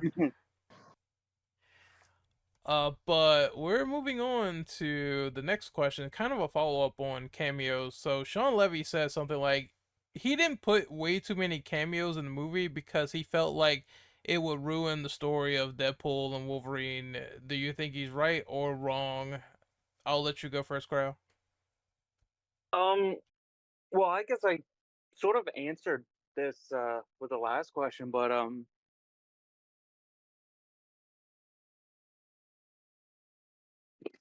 nope, sorry. Um, it was a right amount of cameos, to be honest. Just the right sweet spot. I think if there was any more, it would have not really ruined the story, but it would have taken a lot out of it, in my opinion. So I'm glad that uh he hit the right sweet spot with that. You don't want to put too much ingredients into the pot. Yeah, I agree with him. I'm gonna go real quick. Save all of that stuff for Secret Wars. I feel like it's fine to have a couple of cameos here, a couple of cameo movies there. Maybe start to tease what the incursions will do if certain people stay in certain other people's universes and they're not like certified anchor beings or anything like that. Maybe have the universe implode from people breaking the rules and not knowing. Other than that, though, I think what we got in this movie was fine. I didn't think that it needed to be any less, and I didn't think that it needed to be any more than what it was. I think we got a healthy amount. I just hope that some cameo ideas like Calvary and Wolverine versus the Hulk leads to movies. Maybe put Jackman and the Hulk together after another Hulk movie or something like that. That would work very well in the timeline, and people would come out and see it if you make it R-rated and gory and fun. So those ideas should lead to some future stuff, and maybe that director could direct those movies. Otherwise, though, I think he was right, and I think all these other characters, cameos, variants. If you're gonna put like 60 billion actors into one movie, that's gonna make like $1 billion. It might as well be Secret Wars at this rate because that's where the bread and butter is going to lie. So Justin, I want you to go next on this question. Do you agree with the director saying that it shouldn't have been way too many cameos in this movie? I fully agree. Like the cameos we got, I mean, already were pretty damn good, as we previously touched on. But too many definitely would have been overkill. It would have felt like, wow, you are trying too hard to rely on, certain names here and there to speak for the movie rather than the actual storyline that's been written out, like talking for the movie. It would have been way too damn much. It's it's kind of like how a lot of Hollywood movies for like years and years have relied way too much on big names to sell a movie rather than the actual movies, like, own plot selling itself as something good or in an attempt. Because if you rely too much on a name to carry it, then it's gonna feel shallow. Especially in a world where we got that fucking Borderlands movie, but that's an entirely different topic. Yeah. So no, I fully agree with Sean Levy on that. Too many cameos would have been a bad idea. Drill, It reached a pretty good balance with what we got now. mhm. Drill, what about you? Do you agree or disagree with Sean Levy on cameos and it not being too much of them in this movie? Otherwise, it would have ruined Deadpool and Wolverine story. Yeah, I think honestly, it had the right amount of cameos and they served the story purpose fine. I mean, when you like there were some funny ones like teasing Sabretooth, but he gets like off super quick. And I didn't even know the Russian was there till someone pointed it out. Yeah, he was, But but he wasn't Kevin Nash, so I barely noticed him. yeah, but honestly, would he have really wanted to come back if he was just gonna get off screen killed? Mm, The way he was acting when he saw that scene, he he did kind of look like, damn, I wish they asked me if I wanted to come back. I mean, the way it is, I think like the way they use cameos compared to something like The Flash was at least a lot more tasteful. oh man, that's the whole CGI scene in that movie and certain dead actors being used. That's a Yeah, whole like other can of having worms. Nicolas Can we Cage not from the talk about that? having Nicolas Cage from the unused the Superman movie versus Channing Tatum as from the unused Gambit movie. Yeah, two different worlds. Yeah, it's like I do like the Flash and doses, but I did not like the cameos whatsoever. I thought they were poorly done. Yeah. It definitely helps that they kept it as practical as possible and didn't disrespect anyone. Yeah, that's honestly the way to go. If you want a certain way to handle cameos, I think this movie would be the one. Deaf guy, do you have any opinions on this? Well, to be honest, like everyone else has been saying, too many cooks would spoil the broth, but I did feel like it was a nice tribute to like a little going away for like the Fox universe with just how many they had just the right amount of people for it. But I honestly thought it was just it was just right. It was just right. Lyra, what about you? Any opinions on this? I'm basically with the others that I think they fit right in with the amount of cameos they had in, and there's and I think they choose the right ones to choose to fit and stuff. So nothing more than the others. Okay, respectable, respectable. Justin, did I call you on this one or no? The cameo question, yeah, you did. Okay, so we're just gonna move on to the next one, which is the funniest joke and the best fight scene of the movie. And Justin, you go first. Dang, as I took my first bite of this pizza too. Just called it a bad time. And no, you're good. You're good. I can still speak. Oh, that's a tough one. I mean, this movie was filled with a whole bunch of shit that made me laugh quite a bit. Is it a cop out answer to say that the first couple of minutes was that much of a high note? Oh no, not at all. It Baby, bye, counts. bye, bye. That stupid song is stuck in my head now. God damn it! Hold on, I'm let me be pause it straight. again. I'm be straight. That I'm not, dude. That song was actually stuck in my head for the couple next couple days after seeing the movie because I'm like, God damn it, that's There you go, it's like Ren. I've heard that song already because like every freaking retail store playlist has it under the sun. But just having it be there with the freaking Deadpool, just like like, cutting the Deadpool dancing there every now and then. He's Deadpool's being Deadpool, like just freaking smacking TVA agents with the freaking adamantium bones. I can't imagine how elated a lot of people must have felt because I know the TVA got a lot of criticism in the Loki show for various reasons. Uh, and that's stupid. Fucking, I don't know what led. I don't know what led to them choosing this fucking song, but it just fits so freaking well with just. It's like again that I will say it. I've said it once. I'll say it again. The opening to Deadpool 3 is probably the most Deadpool thing I have seen to come out of this movie trilogy so far, and that's already after two other movies of very Deadpool moments, and just like and the fight choreography itself was really freaking good. Especially, I love it when like again, I love the whole like moving to the beat like bye bye bye. It's like damn, they actually went that far. And even the freaking like the claws when he couldn't get them off when it's like, dude, you just stabbed him in the dick.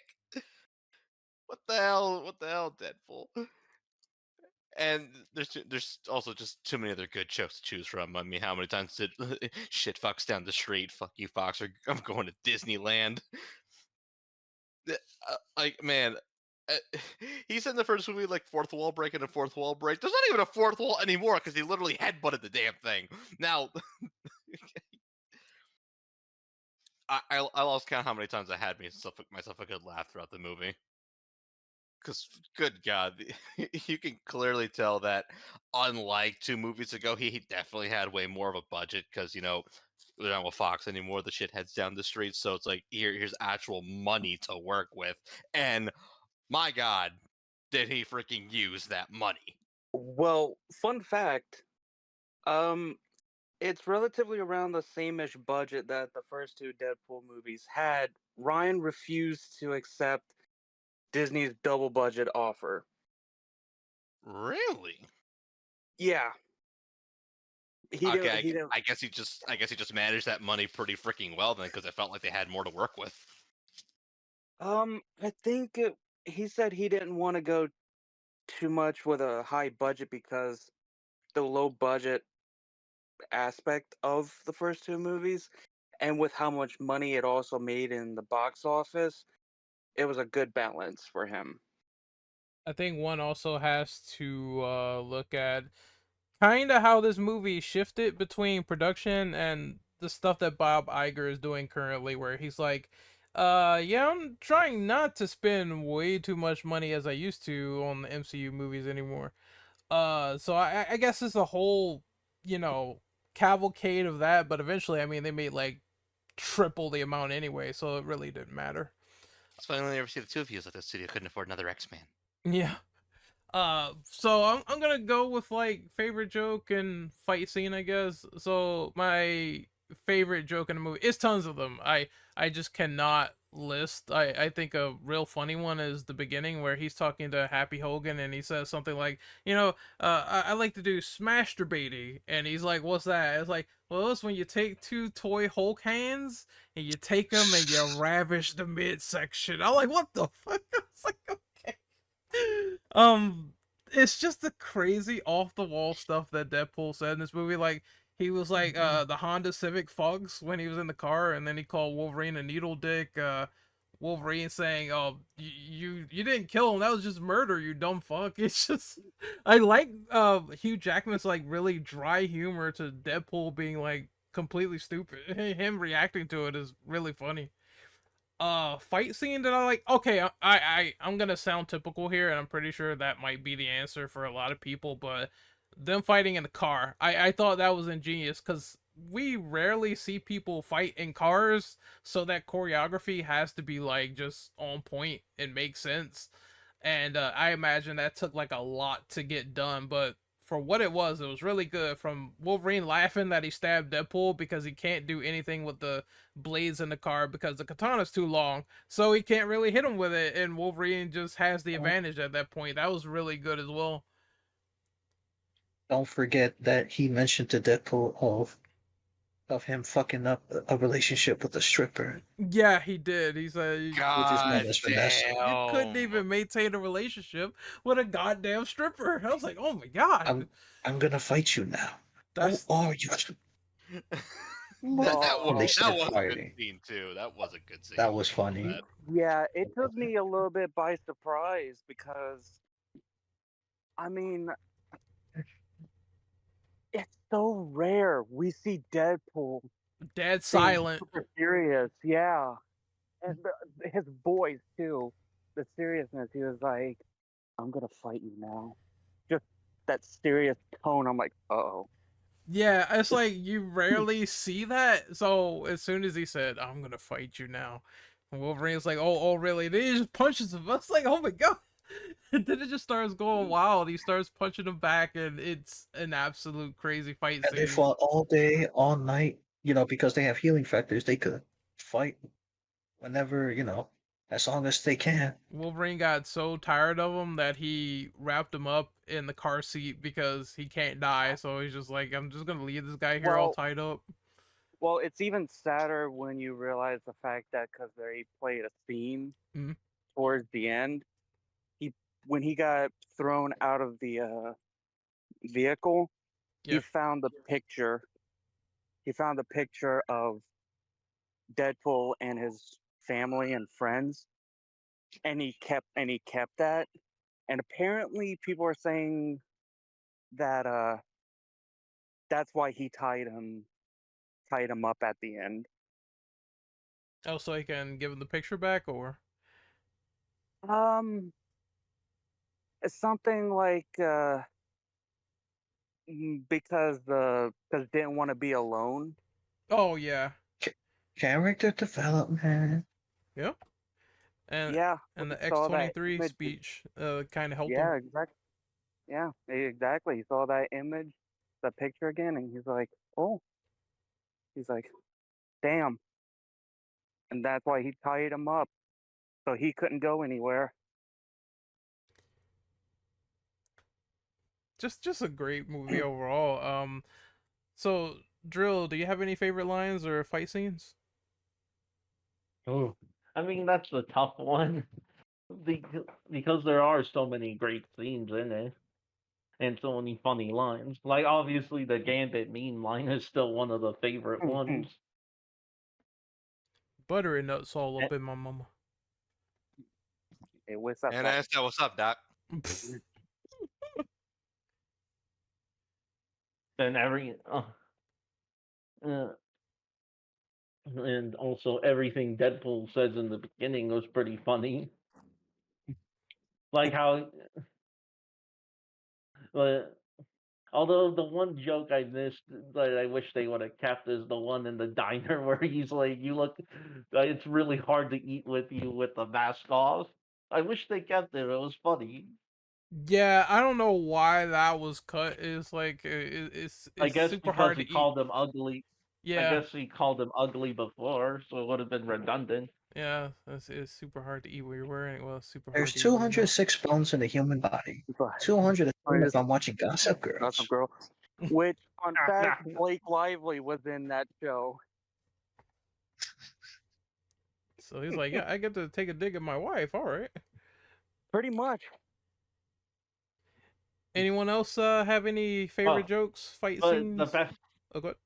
yeah, but like Ren said, the best fight scene was probably in the car because they were just so done with each other. They just wanted to like get their rage out. And they can't die, so it's like all these head stabs and leg stabs are kind of Nut doing stabs. nothing. The nut stabs is kind of doing nothing to each other. And then I think like when they get in the wasteland, he like shoots him in the sides and he like stabbed him in the nuts. That was a good fight as God well. damn. Not a lot of people I talk about think that one.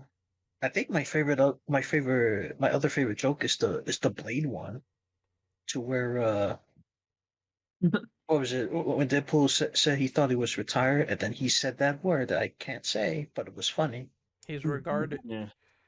Regarded, I think yes. it's Yeah. Oh, and also getting to see Gambit's kinetic powers was really cool. Find like So, like how they actually should be in live action. It took how yeah. many years? Oh my god, Um, I can't even imagine. That Gambit movie was announced forever ago. I do remember the day it was And announced that got too. canceled. And it got canceled, and they kept saying it was in development, it's in development. Oh, it's gone. Yeah, it got canceled, I think. Well, it was going nowhere, and then Disney just finally killed it. And there was That's good. also an X-Force movie too, Oh, which is weird because didn't they all die in Deadpool 2? they did. Nice Oh, quoting. and seeing, oh yeah, probably like second favorite is when you finally get to see Wolverine with the actual comic accurate like costume and then like slashing all of the Wait, other Deadpools. actually no. Isn't Domino the one that's still alive? She yeah. is, but she wasn't in this movie, which kind of sucks. I'm Yeah. surprised. I'm surprised that like Colossus didn't tag along considering he's a fucking mutant. I mean, at least he was in the movie, not Domino. Yep, Domino, Zazie Beetz was nowhere to be seen. It's one character though that I'm not surprised is excluded from this movie. The topographical map of Utah. I'm not surprised he's gone. But as for Zazie Beetz, yeah, that she should have been in this movie. Yeah. I'm So trying to yeah, think. it is. I was just trying to think of like my favorite jokes. I mean, Gambit's jokes. I loved his dialogue. Uh, the beginning, the beginning. We're finally getting that team up before he rips out one of his ribs.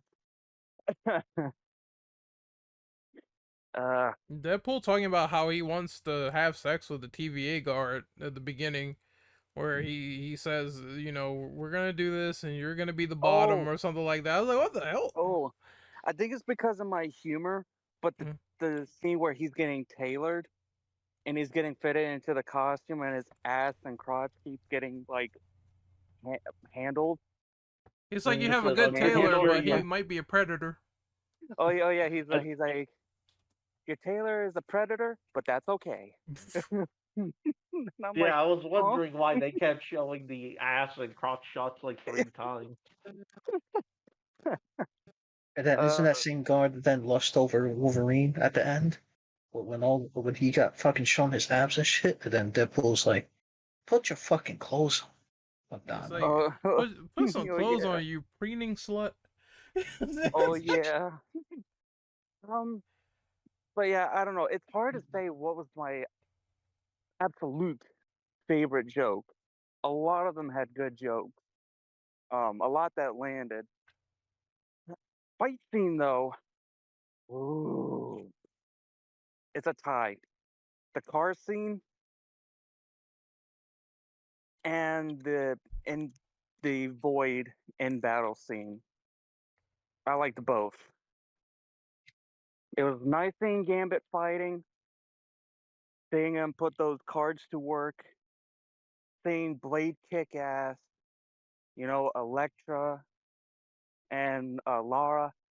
Just, oh, perfect. I love it. Love the team up. Um, but the main thing I think about is the car scene for sure. Like, them, that's when they finally, because after that, they don't fight anymore. Yep, they got it all out in that one scene. And then, well, I guess what Wolverine said later is like, I get to kill 100 of yous? Fuck yeah. Yeah. Um, actually, okay, there's one joke that comes to mind immediately now because you mentioned the 100 U's. When Nice Pool gets killed and his head gets blown off, he's like, "Oh God, he loved his face. I could taste his final thought. He was I so mean, scared." with Nice Pool, I guess he didn't know he couldn't regenerate, so he actually did feel kind of bad for him. Yeah, and he's like, well, he died a hero, and Logan just he died for murder, you dumb fuck. Just He the did all dead. that because he wanted the gold pistols and he got them. Oh, and Dogpool. He's like, if anything should ever happen to you, I want the dog. He's like, why would anything happen to me? And he's like, anything can happen. This man, Deadpool, he was into some dog love right there. Oh, what the fuck? I like how even the Disney 23 event when they were having that Deadpool section, they referenced the fact that he's into the dog. I'm like, what the fuck? Oh, that actor has a lot of fun. Yeah. And Too bad it him was Wolverine is a limited time offer in the parks. yeah, and then you had parents like, "Oh, why are they showing an R-rated movie?" Man, people need to get the hell out of here with that. Look, every superhero movie, people are gonna say this with Blade too. It's like every superhero movie is not for kids. You need to understand, like, it's gonna be R-rated superheroes at this point in MCU now. It's the same one they did for Deadpool 1. Same one that did Maybe it for fucking Halloween. A horror they're gonna movie, by the way. they're gonna complain when the Spawn movie eventually comes out. I hope Jesus maybe by the Christ. end of the decade. That's if that movie's even good. But anyways, Well, a deaf guy, do you have any opinions on this or no? Well, me, I actually really liked all the fight scenes. Well, specifically the car fight scene, the one at the beginning, and the whole like a prayer one with the Deadpool corpse. But I guess for my favorite joke, I'm kind of tied. The whole I'm going to Disneyland one is stuck in my head, to be honest. But that actually felt like it was really done. Like, because in the end he ended up going, well, I mean, in the end they brought Deadpool down to Disneyland, like specifically at California Adventure. This wasn't happening in the movie, but like a Deadpool meet and greet character, more or less. Mm-hmm. And any opinions from you, Lara? Theoretically, I could bring some, but it's a bit difficult because I'm from Germany and watch the film in German, so I have the memes in German. So I can only say about the fight scenes because the memes were, even though they're in German, dope, and the accents for characters and stuff. So memes were on point, like Deadpool should be.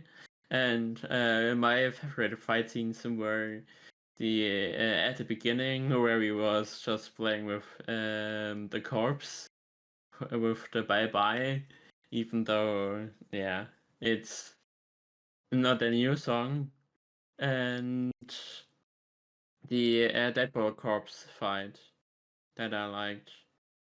And Sync was like, you know what? We're gonna get a lot of money off of this movie and a lot of hits. Let's put it in the name. They were ready. But Hey, you bet your sweet Bippy it worked. you bet your sweet Bippy it will. But we're moving on to the final two questions. What are your general thoughts on the villain Cassandra Nova? And I will let Drill go first. Oh yeah, I thought she was an interesting villain, being like an antithesis to Xavier, and basically being what he would have been like if he like strayed from his ideals, and showed how dangerous she was, considering that not even Logan could kill her.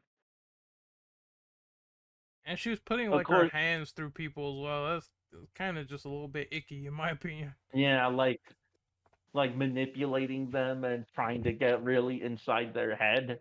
They Like might she as well even be dead when she's doing that. like she's even like trying to like like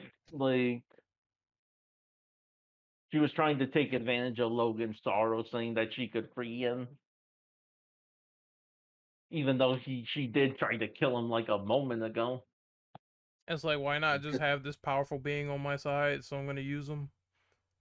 Yep. Good thing Not to that mention, helmet stopped her. Mm. yeah. But I did like the scene where Logan said that Xavier would have helped her. I guess it showed like how much he respected her, how much he respected him, and how much he tried to help others, which does make sense. But it is a shame that she did ultimately try to like kill everyone, Yep. and it took them to like just to overpower her so that she would basically just get Thanos dusted. She's talking about flicking her Overall, beam too. Like, oh, what the yeah, definitely a crazy villain. The sauce? fact that she could turn someone to mush in like a second, like with Johnny. And Pyro got Oh, dusted by her. yeah. Overall, probably scarier than other villains like Magneto. Definitely. Like it took the Juggernaut helmet for them to even stop her. Bitch. Bitch. I mean, considering how Xavier is powerful, he could easily kill Magneto if he really wanted to, but he chooses not to. People just what's the underestimate? They underestimate the professor's power. Um, there's a reason why he puts a limit on what he does. Oh yeah, absolutely. I think it's a case of she's interesting because again, antithesis of Charles Xavier. I like the dialogue where she said, you know, I was looking for a variant of Charles and I never got the opportunity to really find one that was like super sufficient or one that didn't die or stuff like that. So I thought it was cool that his ideals were still just sort of mirrored and then like imagine someone losing their way like her. So that was pretty cool as well. And how Logan was telling her like, you know, how great he was and how he would have saved her regardless. That was also like a kind of a character moment, a little realization before she realized that look, all of this is hopeless with the void and everything like that. So I have to purge this entire timeline because so many people keep lying to me about what's going on. So I thought that was pretty cool as well. Definitely Yeah, one of the more interesting villains they've had so far. I love the research that she put into it. I love the character and the actress that they got for her. Like, holy shit. Uh, she put a lot of effort into the character.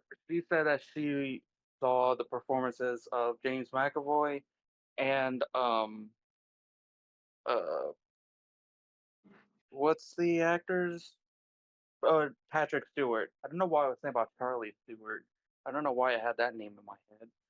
Um, she saw Patrick Stewart and James McAvoy's uh takes on the character, and she did a blend of that as well as her own.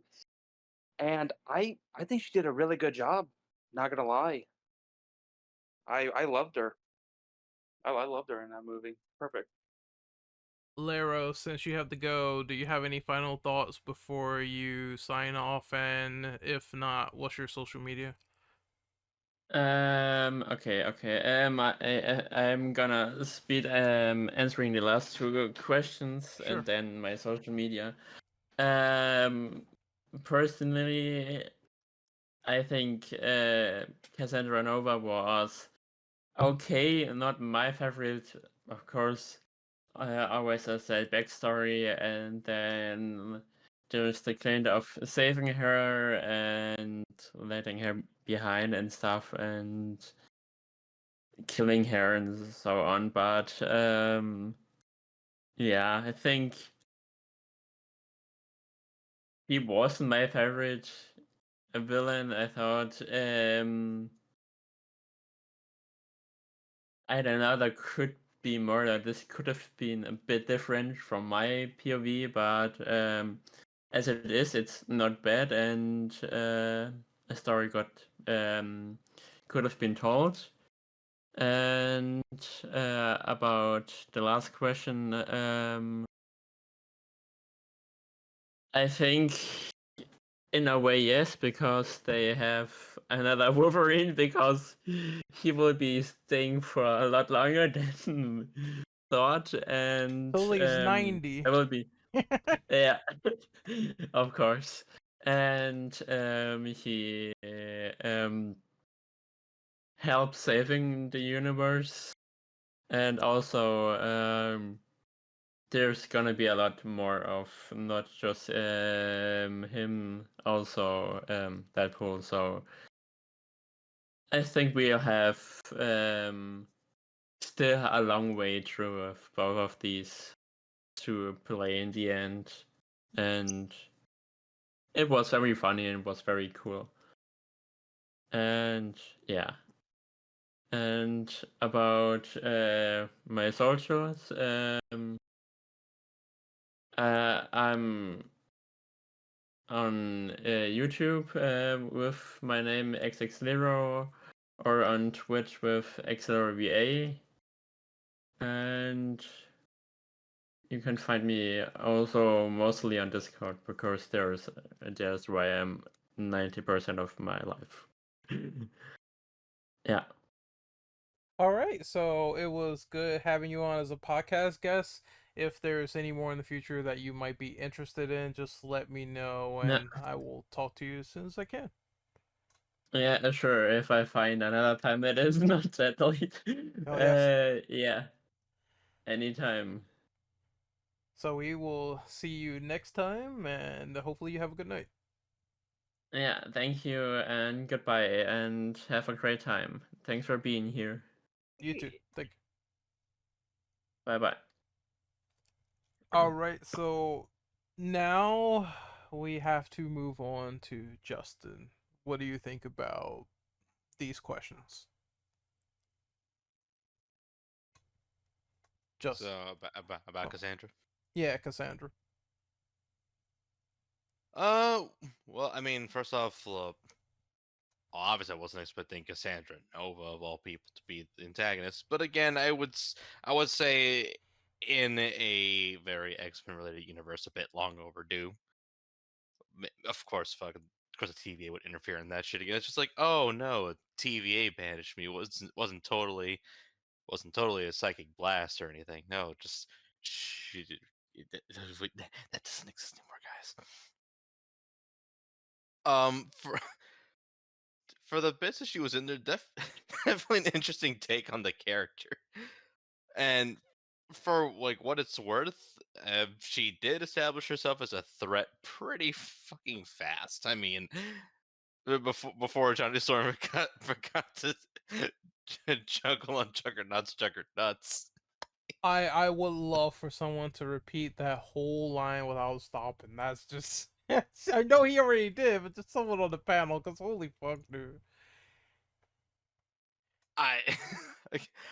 I'm not gonna lie.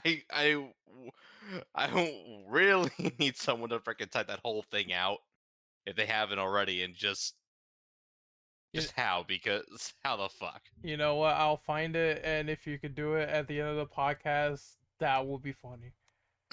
Hey, if you can find it, I'll try. Because yikes, the fact that he did that shit in 2 takes, but regardless. So I mean, all in all, Alexandra Nova, she made her presence known without being terribly much in the movie when you think of it, because you still remember her anyway. Like, she had her part towards, like, that the middle. Then she really came back towards the end and did her whole shtick.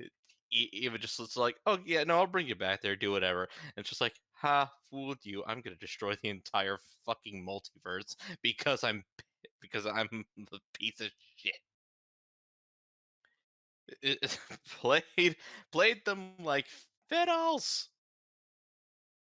So I think she's a pretty decent example of did her job effectively without taking up a whole assload of screen time. Which I'll say for any kind of person, is pretty effective. Oh my god, Ren, did you actually find it? I DM'd it. Oh my god. Oh no. Oh That's no. that's like a fucking copy pasta. I'm sorry. Like, Actually, you're right. It hurts. I'm just half expecting him now to say, "What you say to me, you little shit hub? You know I have 40 confirmed kills." You, I was, you timed that one with the ending of my answer, but holy shit, I couldn't ignore that because I'm like, dude, wait, who's? Oh no. you're welcome. I had to find that.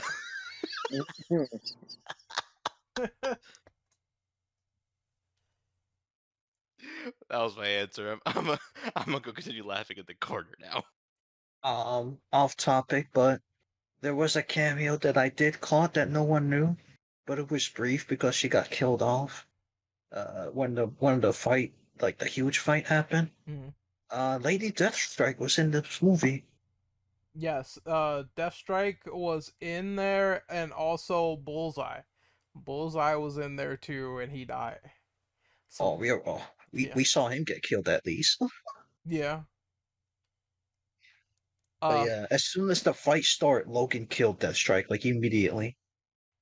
He was not having it. He's That's like, you beat my ass in X2. I know, other variant timeline or whatever, but I'm beating your ass here. wasn't even a fight. It was just straight up murder instantly. I guess her healing factor was not working. But anyone else on the question of the villain before we move on? Any takers? I think I still need to go, but Mhm. I really liked Cassandra Nova's character. Like, she actually proved to be like a threat and had to be like concealed into the whatever the universe it was. But I guess I really liked her, and the fact that her actor is also a fan of the Legend of Zelda series is nice as well. Oh yeah, so she's a gamer. Okay. Oh yeah, I didn't actually know that. That's interesting. Okay. That's actually nice when a lot of nerds also get into cool acting I roles. feel like she'll find her way into that live action movie if it still happens. She'll be Zelda. You never know. Could work. Could work. All right, we're moving to the final question of the night, and that is: do you think the release of Deadpool and Wolverine saved the MCU? And Drill, you go first. Honestly, I'll probably say something a bit controversial, but I don't think the MCU ever needed saving. It was fine as is, honestly. Sure, there were some bumps on the road, like the Marvels and Secret Invasion, but all of the phases have had their bumps here and there. I think it's because we were just moving past something as big as Endgame that people were just starting trying to get used to like things going back to a smaller scale again. And Deadpool and Wolverine was at least a nice change because it's the first time Deadpool was ever in the MCU, and now he's going to be definitely a part of it, especially once Secret Wars happens, which is probably going to be the next Endgame for sure. And and of course, big rumor, and there are tons of rumors flying around about it. But honestly, the cycle always happens. Like MCU dead, MCU's back, blah blah blah. They said this with No Way Home, where they're like, "Oh, MCU saved again," and then with Guardians 3, MCU saved again, rinse and repeat. So honestly, no, it didn't save the MCU, but it did add another great title to it. That's what I gotta say about it. What about you, Kaneki? Kaneki. Go on. I'm here. Not necessarily save the MCU. I would say at best it made people be interested in the MCU. The MCU's, Universe? like the whole universe again. Yeah, because of that movie. Like because the phase before this movie, it was just wasn't cutting it outside of No Way Home and stuff like that. But I think this movie at best rekindled that fire that people what known what the MCU did for before the last phase we had, you know, before Endgame was even a thing. And I hope it continues because that would be the only way to save MCU is if they continue to pump out great movies like Deadpool and Wolverine. All right, so I'll go next. Uh, I how I feel is like this. So I do think that there are some over exaggerated things when people are like MCU dead, MCU back. It's kind of over exaggerated. Like there are some good movies in Phase 4 and in Phase 5. Like as much as Twitter hates this film, this is like really fucking stupid, but it's like, you know what, it's my opinion, but Doctor Strange was a really good film. Multiverse of Madness, I also liked No Way Home, which is a part of those phases, and that was a movie that generated $1 billion. So it's not like these phases doesn't have like some critical points, but they do have movies that people just did not gravitate to at all. One of them I could totally see is like Black Widow, the making that like really, really fucking late and people kind of not caring at that point, which I do understand. I just think that people had that high from Endgame and it just never stopped for them. But what they need to realize is that even Phase 1 did not begin like that at all. It's like, yes, we had Iron Man and that was super great, but not every movie was like smash hit, smash hit, smash hit. Even in Phase 2, you have a couple of films that's kind of like, like Thor: The Dark World. I don't think that movie was that great, even in that phase where the MCU was like really hot at that point. So this movie just simply added a great film to the collection, and what is transpiring now is we have to think, all right, is this restructure that they're having now, is it still going to pump out really good movies? Because they did restructure recently for the MCU, and it's kind of like, okay, they have a schedule where there's less films, so that's going to be interesting to see how they manage all of that together. But if they do more quality control, like Kevin Feige knows what he's doing, and I believe giving him a lot of creative control and showing that, hey, I can make you $1 billion, that's something they should pay attention to. So I think as it goes along, it could get a lot better than what it is now. And it's a part of me that also says, like, yeah, they had great movies and people just tend to neglect them. But now we're going into phase 6, so I think it's gonna pick up all the way again, all the way up until Secret Wars, because Captain America looks fine for what it is. I saw the trailer a couple of days ago, and I thought it was pretty good. I thought it was fine for what it was. So it just takes time for stuff like this to happen, and if it's good, it's good, and I'll be there to Red watch it. Hulk, Yes, Red Hulk. and Red Hulk too. Yeah, That was a great thing in that trailer as well. That I was was a pretty good gonna start. That's the I only was gonna reason I would add. even watch that movie. What were you saying, So Drew? yeah, Go I was ahead. gonna add. Like, I feel like Deadpool 3 is what people expected Doctor Strange to be, full of cameos. Yeah, they did, and I was just kind of like, okay, I just want a good Doctor Strange movie first. So it's like, yeah, the cameos are like cool and all that, but I would rather have them do a horror Yeah, movie like all the MCU. rumors, like having Tom Cruise, Iron Man, and I feel like there were some other crazy ones that never happened. No, fuck no. It's just wait till Secret Wars, guys. But Yeah. but yeah, I do also agree with the side. Yeah, maybe it just didn't need saving. Maybe it just needed a lot more build up to what is going on in the multiverse, because it's just a little bit hard to follow for most people. It's starting to get a throughput, and now we're at that point where they can really make it work with seeing these cool characters show up now. But let's see, Cryo, how about you? What do you think of Deadpool and Wolverine supposedly saving the MCU? Do you agree or Over disagree? exaggeration. Go into detail. Um, we've seen this countless again, time and time again. You know, a movie does well for the MCU in recent years. Oh, hallelujah, it's saved. They're listening to us. Next movie comes out. Oh, they've done bad. Their MCU is done for. Yada, yada, yada, etc., etc. We've, it's, I tend to just ignore those kinds of people and those kinds of feedback because it's like beating your dick during the first week of December, you know, What after the? Okay. Oh. November, you know, it gets repetitive hearing that. So, I'm sorry, I didn't mean to kill you there. Let me guess. Let Uh, me guess, Ryan. You participate in that, right? Hell no! I do not participate in Dick Destroy December. So, No, I mean, oh wait, um, you're right. Yeah, you're right because you would lose in not November. no. No one with a working frontal lobe does that unironically. There are some people Are you that do. sure? You sure about that? Eh, uh, if it is November 1st and you got some hottie wanting to go all over the body, you take.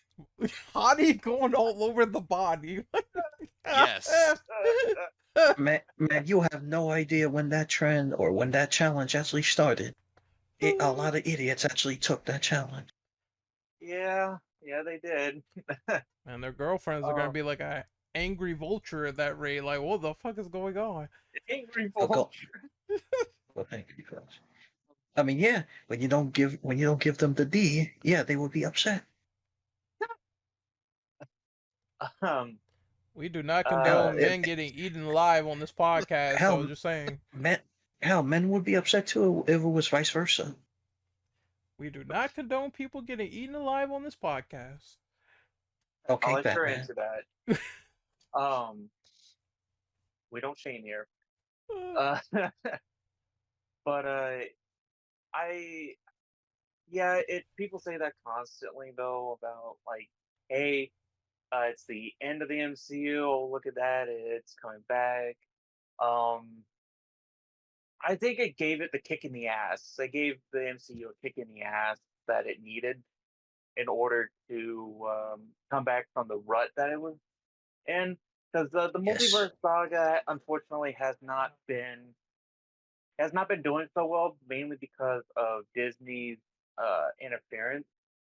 I remember one report saying that Disney took away um, Kevin Feige's Infinity Gauntlet, so to speak, and that's why a lot of the creative choices were not from Feige himself, which you could really tell by the quality and how rushed the multiverse saga was. They tried to As he pump tried, out a lot of the TV shows that was very hard for him to do. as Yeah, he they tried to leave the company when that happened. I mean, I would be that pissed off too if they tried to get rid of the Infinity Gauntlet from me. they really fucked over Kevin with that, and the investors were not happy with it. I think they told Disney off. They're like, "What's going on with the quality? We're losing money here. What are you doing?" That's Yeah, when they decided to give it. Uh, gave it back, and they just basically stay out of Feige's way. I appreciate that from Disney. This, even though I wish it wasn't the investors that told them to do that. I wish it was a them decision to do. But hey, what can you do? I'm glad they listened. Um, but yeah, I think it really gave a kick in the ass for them because the the multiverse saga has not been very good, and also that's a note that you guys hit on briefly. Um, Kevin Feige even said so himself. The next phases in the saga, it wasn't going to be as big as Endgame or the Infinity Saga. He said that loud and clear. He's like, if you're expecting things to be just like the Infinity Saga, don't. He literally said that in an interview, and people did not listen to his words, and as a result, they were more disappointed than sad sex. I Like, I think it's getting better, but the thing people don't seem to understand is that uh, they want it to be exactly like Infinity Saga, and it's just not. Feige literally says this saga is all about seeing characters that you never would see together in live action ever. And considering the multiverse stuff, I get they kind of had to build up to that point, show the TVA, even though people groaned about them in Loki. It's like, well, there's this authority that's out there now that is monitoring time, and I would figure the monitoring time thing in the multiversal war would start to tell people that yes, this is a big no-no in terms of what they know about it. Even Doctor Strange says it himself. He's like, time is a thing, the universe is a thing that we know little of in terms of the multiverse. So it's just a yeah, thing of, I get why it needed build up and they needed to sort of reset the will again. And I know they're trying to get the X-Men, which is, that's guaranteed that's gonna have people's butts in seats, because I mean it's the fucking X-Men. It's come on, it's like it's their golden cap, so that's kind of what they're waiting for. yeah, I know. Oh, what was that guy's name? Ike something. He wanted Feige to rush up his timetable to introduce the Inhumans Ike and like Perlmutter, mutants. fuck Ike Perlmutter. Yeah, Can't yeah, stand he Ike really Perlmutter. rushed him. He really wanted Feige to rush his timetable, and I'm thinking, I'm like, when I found that out, I'm like, but why? Why would you do that? Like, They gave him a movie he didn't even want to do. It's that bad when you look at it. yeah, but that's my thought on it. A deep analysis of it because it is an important like question if you really think about it because it's something that as someone that peruses the internet every now and then, with social media, it's the same thing I hear constantly. Like, oh, the MCU is saved, though the MCU is dying, yada yada. It happens every time there's a bad product, every time there's a good product. I think There, it's just easy because the MCU is so mainstream that people really like to highlight, oh, they failed, or oh, this is a success, a lot more, because it's still the only franchise that ever did a universe right compared to DC. yeah, and we'll be finding out. It's going to be very interesting come next year with Oh yeah. James Gunn's Superman movie to start off the new DCEU, which I'm personally excited about. I love Superman as a character. Yeah, if we look at it in an optimistic way, Kevin Feige cannot really like just drop the ball on a lot of other projects that had like production issues or something like that, because James Gunn, you see how fast he got Superman done? That is insane. In like just a year is done. So the way I'm looking at that is you have quality in a short amount of time, and it's going to be an arms race with who gets there fast. And Gunn's kind of like, I made Guardians 3, now I'm making Superman. If Superman pops off, that's a, Peacemaker. yeah, Peacemaker, all that stuff. So it's going to be, competition is good. It is going to be DC and Marvel, but a new and better DC, and I kind of can't wait. I want to see them both compete. Marvel after the restructure, DC after Yeah. it's gotten unfucked after the DCEU. Honestly, the only thing that worries me is Zaslav because he's known to fuck up a bunch of stuff and just scrap finished movies. Yeah, I Fuck. Oh, Zaslav fuck up. You mean literally everything in his fucking career? David Zaslav That sucks. fatherless child. That's Like, the I'm only still one that can thi- mess up DC. By the way, he's the reason why Cartoon Network is dead. Thanks. Boo! Boo! Yeah, like I'm Boo still this man. thinking, like I gotta think, like I'm still thinking he was some plant from Disney, but because no one can be that dumb and failing that many times, but it How surprised me. Yeah, the how the investors investors have not killed him yet is a legitimate surprise. they, Like they can't I contract. It's crazy though. Good. They Don't you Like think cannot. the just make investors? James. I was gonna say, just make James Gunn the head of Warner Brothers, and everything would probably I'd improve be fine with that. significantly. I'd be fine with that. He'll You know actually what? run the company well. James Gunn would Christian Cage's ass. You know what's funny? Don't you think the investors would have asked Zaslav like actual questions because he's the same guy that lost the NBA. Remember They're that TV deal that recently tried to negotiate with NBA and NBA said no.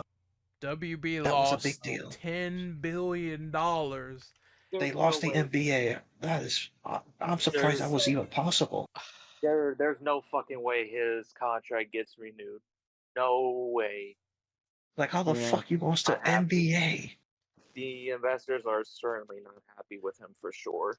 You Like gotta if get people rid of him. think that Marvel's fucked up, like DC has fucked up a lot more recently. Yeah. Yeah, at least they're not shelving already filmed movies and shit like that for tax reasons. Wink wink. It's like when you think there's one worse monster out there, you look at WB and they have done a lot worse recently in the past like 5 years. It still rubs me the wrong way when Zaslav went after Clint Eastwood. Like, why are we doing favors for Clint Eastwood? And I'm like, you don't know your history, do you, bud?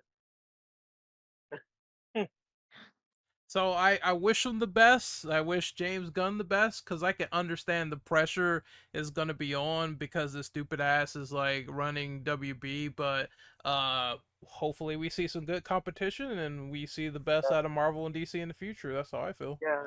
Yeah, same. Yep. And to finish off my point, definitely what you said. Like, there's a big difference between Marvel leadership and DC leadership. The worst thing with DC leadership is worried about the budget being slashed because of Zaslav, and if the project is going to get shelved because of Zaslav. With Marvel Disney,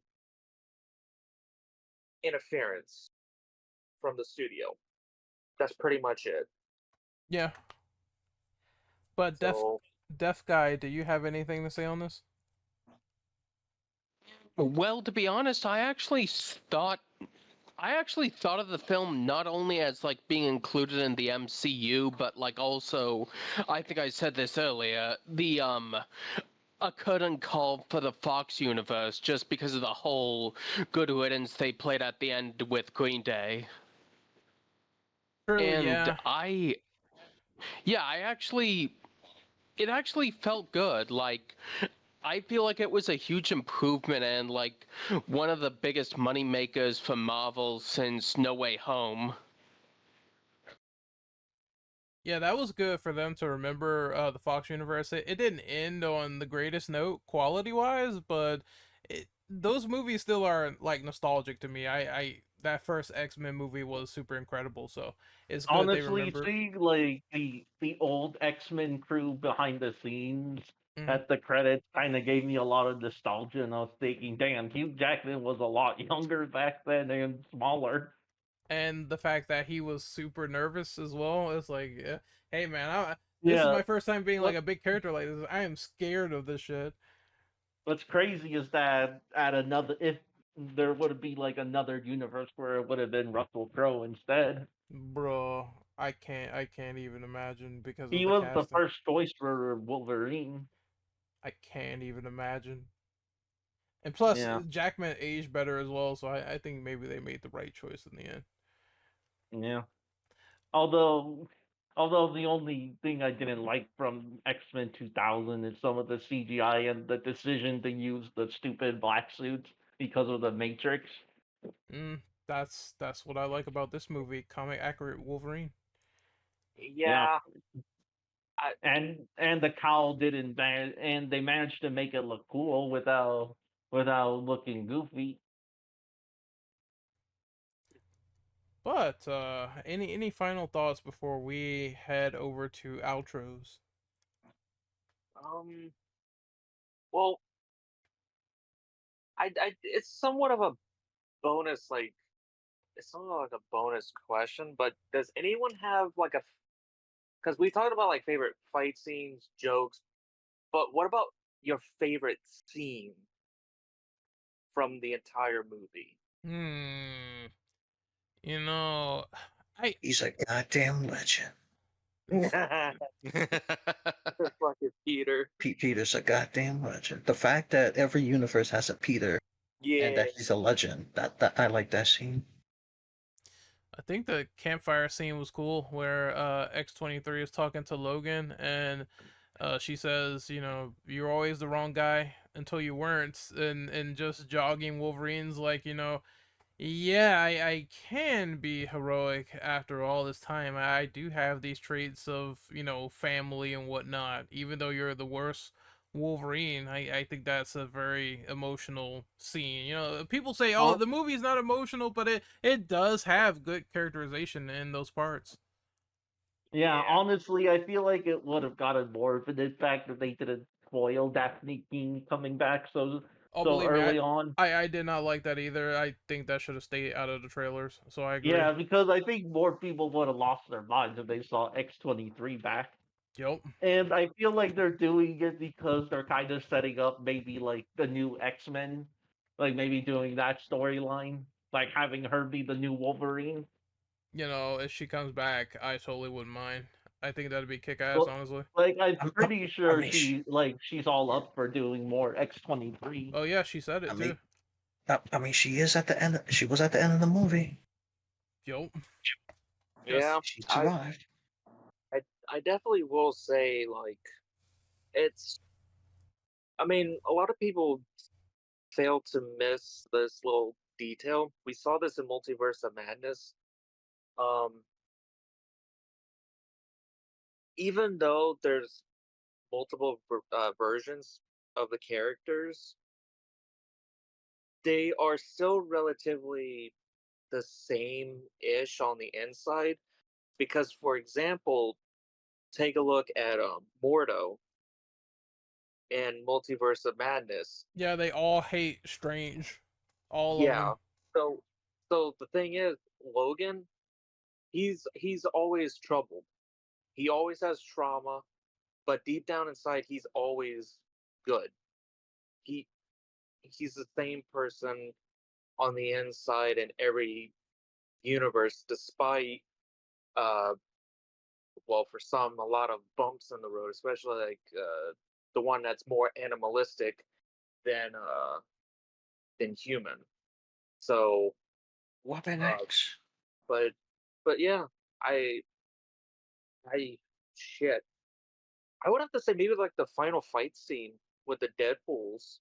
I thought that was pretty funny. The nice pool getting shot up, and he's like, "All right, when does your regenerative ability kick in? I regenerate?" And Deadpool gives him that look like, and Logan, he's like, "You really are God's perfect idiot, aren't you?" I'm like, "Oh no, that was genuine. That was genuine look on Deadpool's face, like, oh no." I didn't know you didn't regenerate. Um, uh, and then the mask, putting on the mask for the first time. Oh boy, I loved it.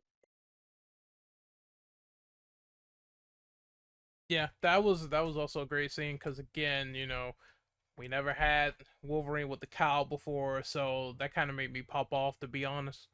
It even says the thing that he says in the comic, minus the killing part, when he put it on, and Deadpool makes the comment of uh, you save the good shit for last, or you always save the good shit, and he's like, only when I'm killing. And doesn't Wolverine say in either in the comics or the animated series that he only puts the mask on when he's fighting or He something like that? he says something like, "What I do isn't very nice" or something like that. Yeah, 'cause I thought he made a comment like the only time he puts on the mask is when he's like kicking someone's ass. It is At one point. it's somewhat similar, but it is a little different. But he does say that I'm the best at what I do, and what I do is very nice. But yeah, that's my favorite scene, the ending scene with Nice Pool getting shot up, and it's his final thought. Basically getting murdered. You fucking idiot. Oh yeah, I love that. He was murdered. He was for murder. You dumb fuck. You dumb fuck. Uh, Any other scenes that people like before we sign off? Going Oh, once? Oh, him and Yuki still being cool. yeah, and Like those mini Yuki interactions. I don't know why some people hate that. I don't know why people still hate that Yuki. she's one of his nicest friends. Everyone else is like mean to Deadpool. People Yeah. people like the what was that Wolverine movie where Wolverine. Yuki wasn't like that? Yeah, the Wolverine. Yeah, they're like, oh, I like the older Yukio better. I don't like this one. People are just contrarians. I was Pretty gonna say much. the post credit scene. Oh yeah. Oh yeah. Like it was He funny ex- because like Wolverine's like throughout the movie saying you killed Johnny, and then he finally proves that it wasn't his fault. It wasn't. He said everything word for word, but they were trying to save his life. And I think someone in a YouTube comment said this best. They said, Wolverine noticed how Deadpool was being like an idiot here for telling Cassandra everything that was said, but he never said that Deadpool was lying. He was right there and heard it. And speaking of which, Justin, please, Yes. by all means, see if you can repeat that line without dying. Okay. In the boy, you're either food for Alioth or you work for her, and I'll tell you who her is. Cassandra Nova, a megalomaniacal psychotic asshole, a finger-licking inside pixie slab, a third-rate dime store nut milk, and I'll tell you what she can do. She can lick my goddamn cinnamon ring clean and kick rocks all the way to bald hell. In fact, I don't give a shit if she removes all my skin and pops me like some nightmarish blood balloon. If the last thing I do in this godforsaken cum gutter existence is light that fuckbox on fire, I still won't die happy. That's right, Wade. I won't be happy until I've urinated on her freshly barbecued corpse and husk fucked the charred remains while gargling juggernauts, and you can quote me. I look at the end, he just says K. It's funny how that's exactly what happened too. He has his skin removed, and she's nothing but charred remains. Except he Yeah, didn't He didn't get the chance And to he hush said fuck the all corpse, that. so He didn't get the chance to house Crocker Charter remains while He said juggling on all Juggernaut's that. on Juggernaut's Juggernauts. He said all of that. Wolverine was there since he was tied with Deadpool, but yet tried to defend Chris Evans. That's funny. I guess because he didn't want him to get killed because he know that Wade was gonna open his big mouth about it, but he never said that Deadpool was It's lying. Wade. Yeah. You don't shut up, Wade. Still. They even made a joke about that in the Disney parks. Oh, He's man. like, "Oh, I remember. Well, remember the time they tried to shut me up. It didn't went. Yeah, I think you was in it." he tried to blow the motor horn and that didn't go all too well. He got kicked out. But this is the end of this podcast. This was a fun time. No alcohol required. We gotta do it again. Hopefully, Captain America will be another one of those movies we talk about because I wouldn't mind a little serious MCU movie next year. So we are signing out, and I'm gonna do outros. So Justin, where can we find you? You know, you can find me on Twitch and YouTube at Inferno Dragon 343 and on Twitter, because X will still mark the spot where Elon's going to get smacked, at Inferno Dragon 3D. Kaneki, where can we find you? You can only find me on YouTube and Twitter under the same name as School War Order. Fuck Elon Musk and fuck Twitch. Drill bit. Yeah, same place as always on Twitter at Drillbit777 until I guess Twitter does something really stupid that makes me leave. Until then, I'm still gonna be on it. Just wait till we have to pay to even tweet. That's when the site is gone. Oh, I'm out of there by then. I'm definitely gonna be mostly on Discord, YouTube, or Twitch. I guess since I spoke, I might as well give mine. So you can find me on YouTube at Renegade Operative. You can find me on Twitch at Renegade_Operative, and you can find me on X until they fuck up at Rent_Operative, where I will be uploading this podcast and a discussion piece on why are game remakes more loved than movie remakes, which should be pretty fun time. Next up is Deaf Guy. Where can we find you? Mostly just hang out on Twitter. Basically, my name is Debug8. Donnie, full name is Donahue, but on there. But yeah, that's where I'm at. And Cryo. Where can we find you? You can find me on both Twitter and YouTube under Cryo Gaming. Just remove the O and just replace it with the number 0. Alrighty, and we are signing off. This was very fun. Hopefully we see more of Hugh because he seems to be enjoying it in the MCU as well as Ryan. I don't really believe them, especially Ryan when he says, "Oh, I'm not gonna be in the MCU for a while. You're Vulcan. You're lying to us." But we will see what happens as things progress, and we will see you guys next time out there in comic book land. Take care of yourselves and good luck. We'll see you all next time we're there. I'll tell you, we'll make a name for ourselves right here. See ya. Thor holding Deadpool was so sad. Like a baby, and they're alluding to events later in the timeline. I forgot they fucking did that too. Even though That's probably footage what's gonna actually happen. I'm not gonna lie. is footage from Thor: The Dark World, but they said it's from the future, so I think Deadpool holding Thor like he's a child is going to happen, or maybe Deadpool dies. I don't know. That seems like a huge spoiler to me, though. Holy shit.